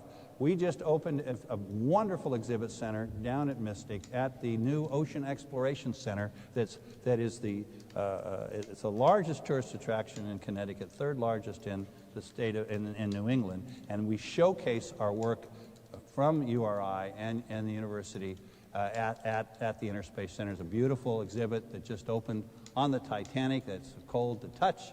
It's beautifully done. And so we'll hope that you'll see that we can do this kind of exploration, and it has a wonderful theater to highlight URI's exploration program starting in July. So please come and have fun. So thank you, and let's surface and bring up the lights, and I think we have some questions coming my way. Right, the questions. But it's interesting. A lot of people don't think about preserving the ship. They think it's just a graveyard. She needs to be left alone. But there's one thing I'm going to blow your mind with. Let me find it quickly. I do it on a different screen because I can't show you what it is fully. But I'm just going to blow your mind, and something that's honestly something that I had a similar experience with a survivor. Because I've I personally met Milvina Dean, one of the probably one of the best people I've ever met. I'm not saying that just because she's a survivor. She was so, like, I met her 15 days before she died, and she was still energetic. There was no sign that she was really going to die soon. She was in pain, and she had a bit of a struggle, but there was nothing really indicating anything bad was going to happen. But anyway, but yeah, like for me, Milvina Dean said to me at the beginning of when they found the ship, they wanted them to leave her alone. They found her, or not leave her alone. They didn't mind people visiting her, but they didn't want people to. They wanted to leave all the artifacts out there because it's where her father is. Oh, she believes it's where her father is. What ties her father to the world, and his memory is lived on in Titanic.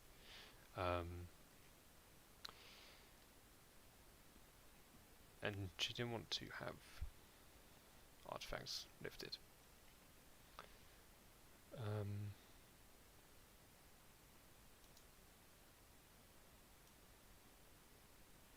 me just figure out if this is the right one quickly.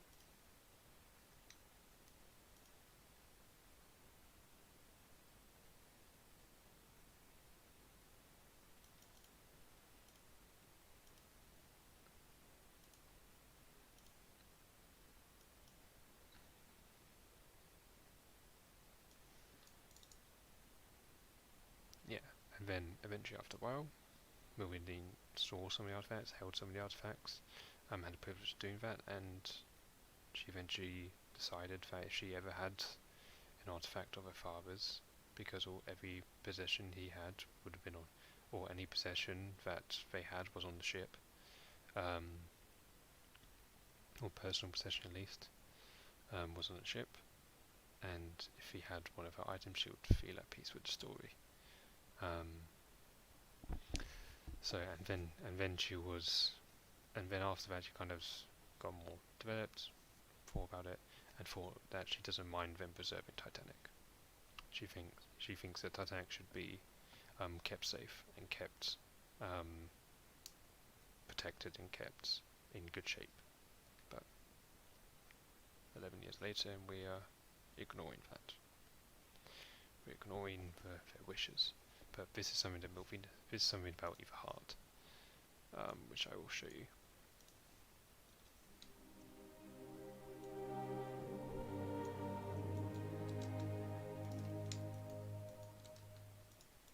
During my years of Titanic study, I was very fortunate that I had the opportunity to meet a number of Titanic survivors and to speak with them, and in several cases to become personal friends with them.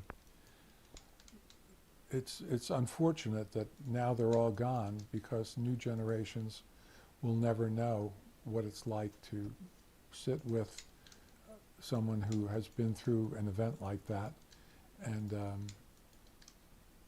touch your heart with the emotional impact. You know, we can look at videotapes, we can look at lines in a book, but they don't have the same impact as sitting in the presence of someone who actually went through that.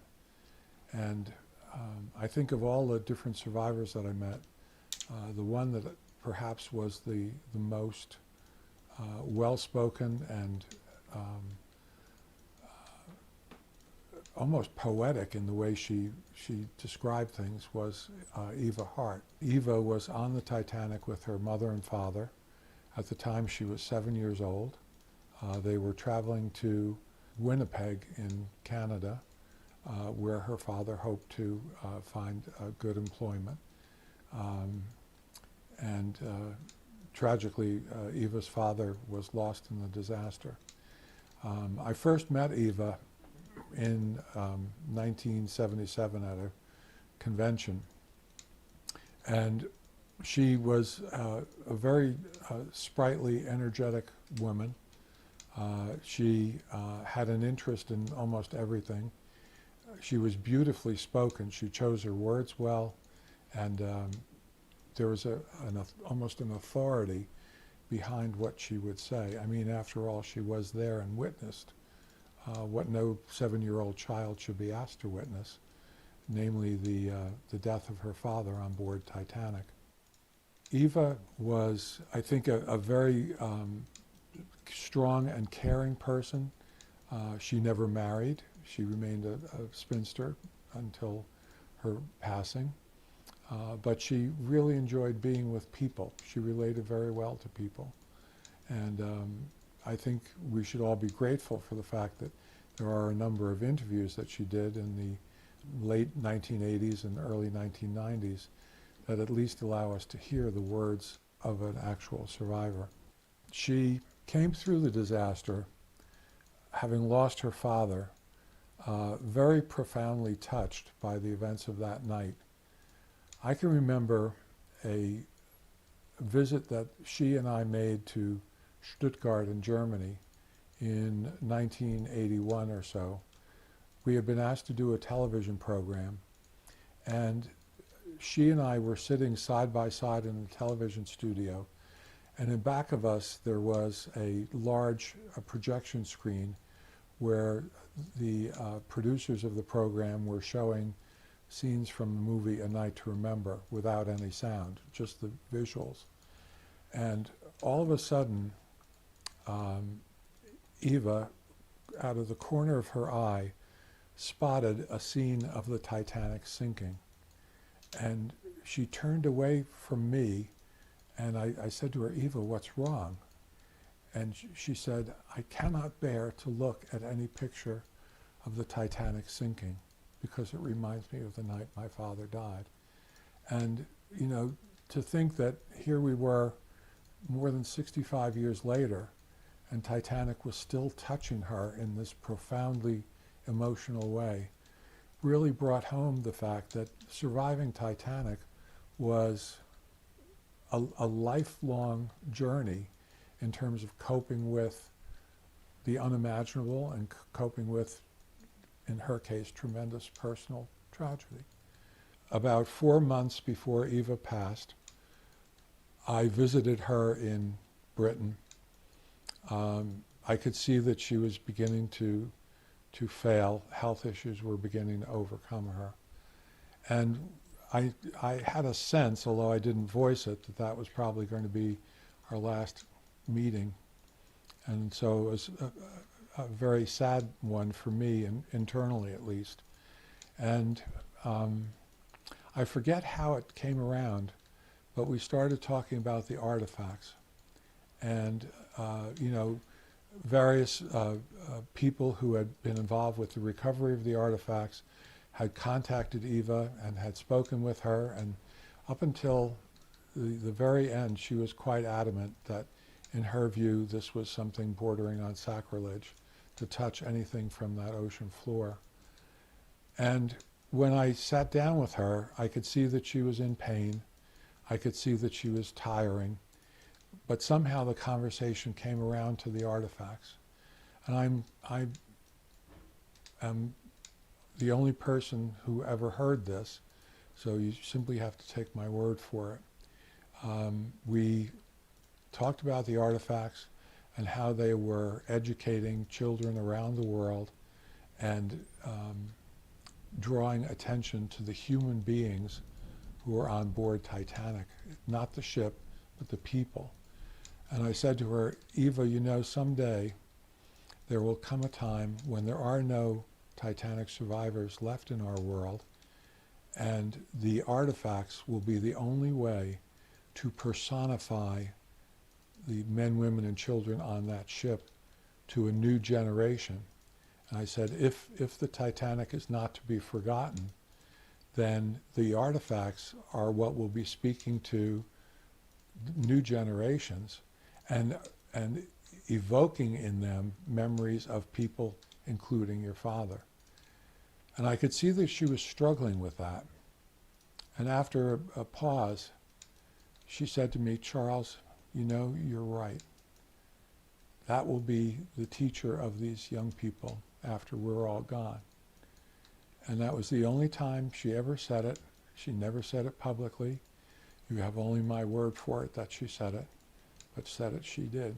And she knew that the artifacts would speak to young people in a way that she herself would not be able to. And I was really touched.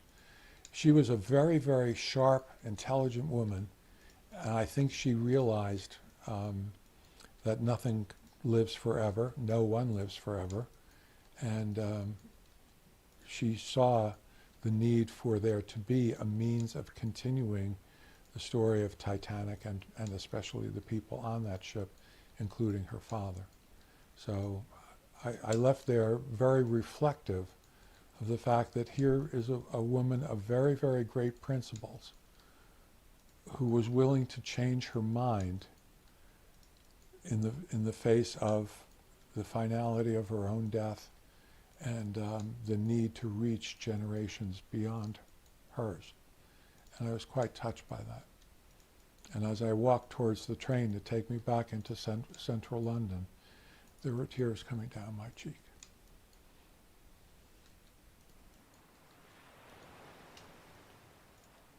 There you go.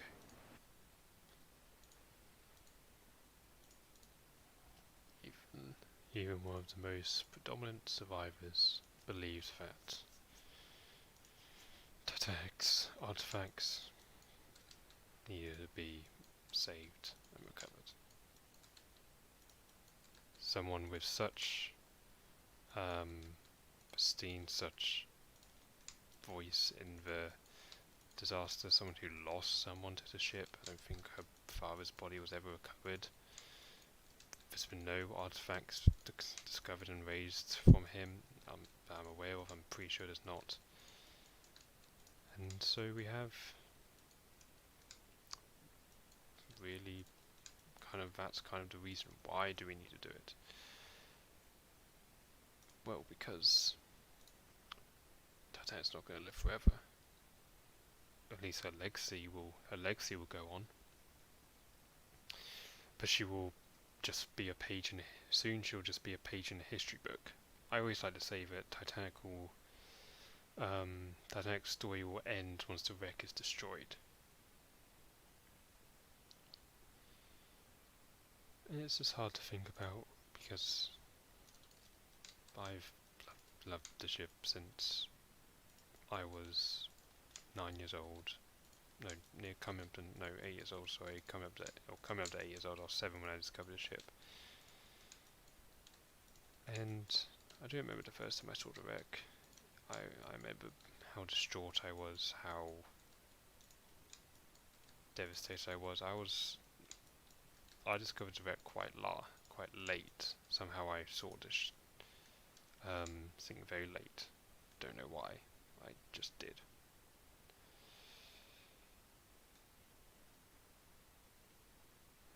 Interesting.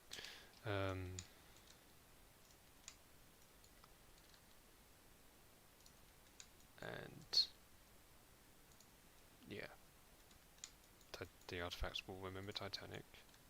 We keep them safe, but the more profound thing is the wreck itself. Ken Marshall describes the actual ship as the tomb of the survivors.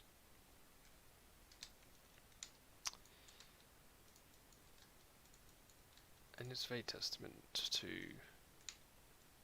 those who did die, those who suffered with the story, and continuing a legacy by their word and everything.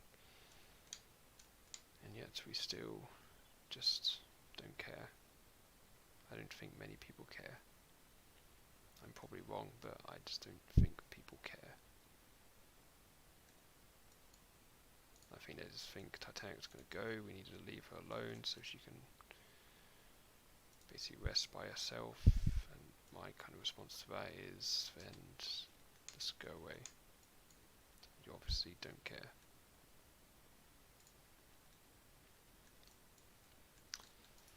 So yeah.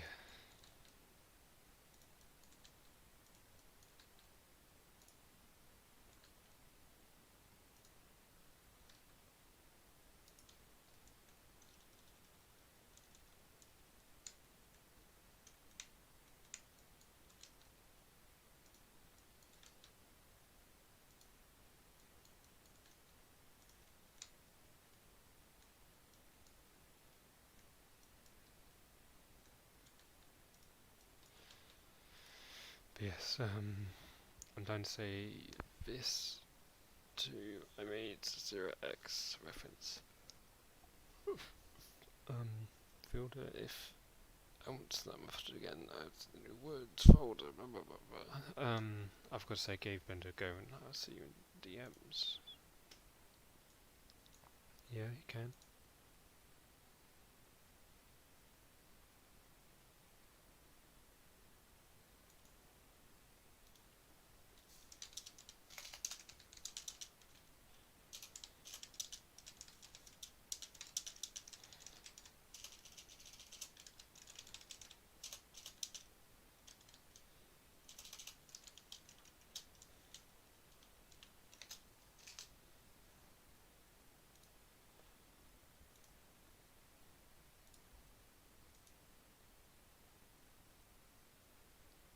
Hey.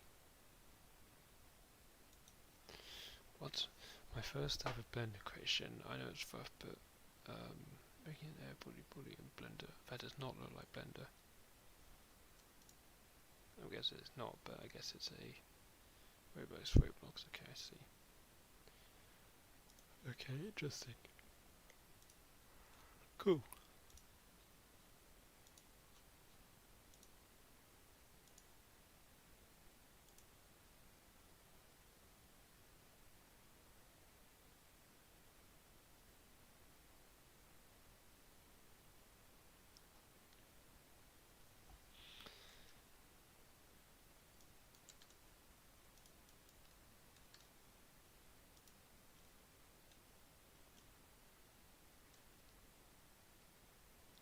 How are you, by the way? I'm fine. So it's a little tired, but that's a given. um,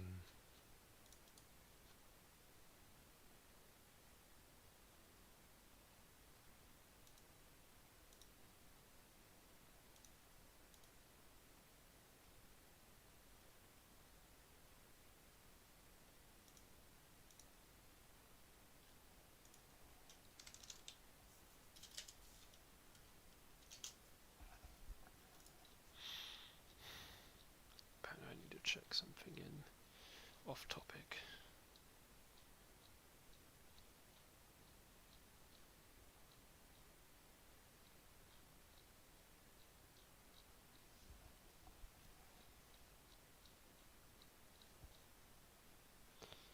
So apparently Hugo and TLO left.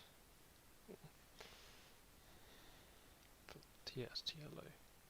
See, last Olympian Bus left, TLO left. The last Olympian.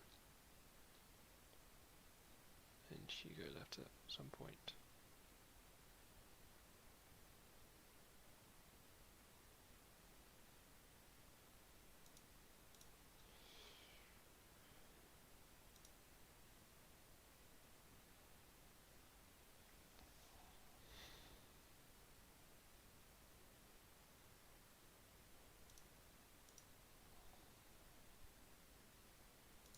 Cool.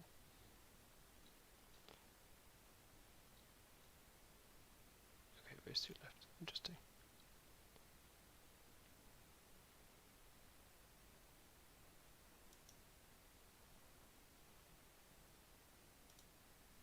Dun dun dun. Dun dun dun dun dun dun. Anyway, let me get another docu. I should have said it was made in Blender. Yeah, that's fine.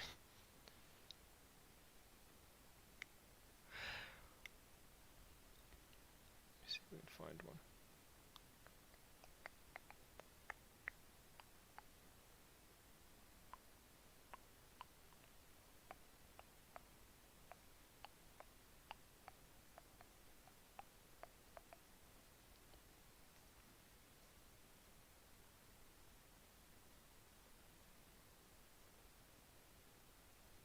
What can I watch? That's good.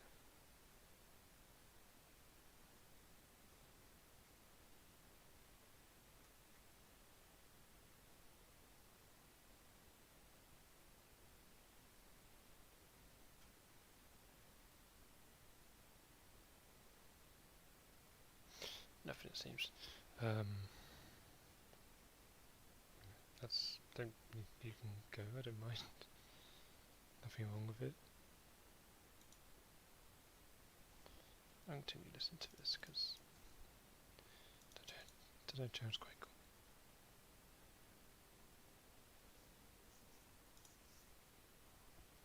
I will listen to it in my own time zone. CDEC frames. I believe that's CDEC. Yes, it is.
So that's fine. Enjoy.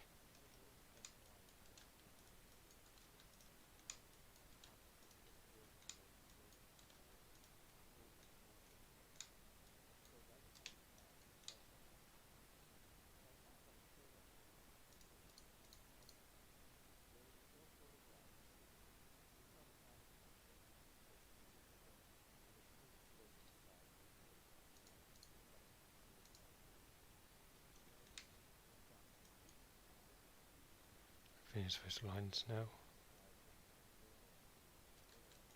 I can't go any faster. I've got hundreds of lines to do. Probably thousands.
Okay, I can't do you yet.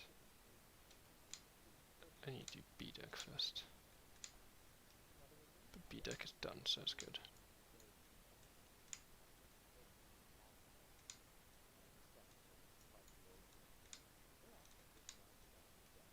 It's not done.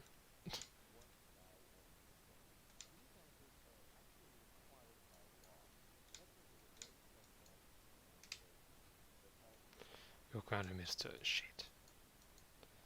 How can I go any farther? You do it. You do it. I literally just got the decks done. Me.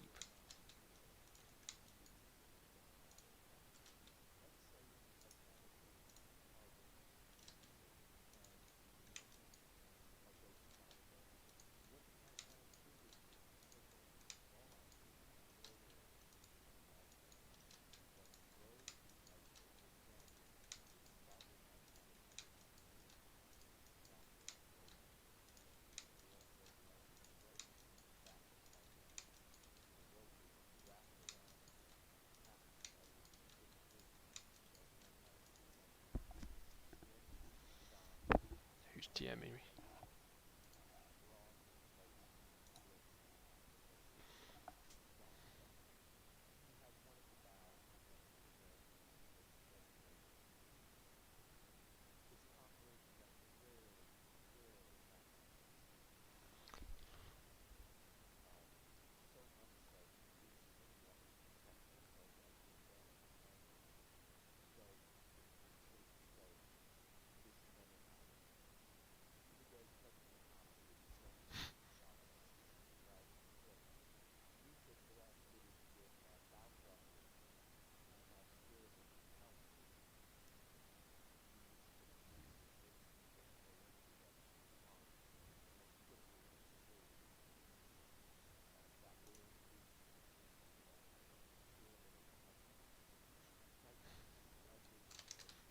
watching.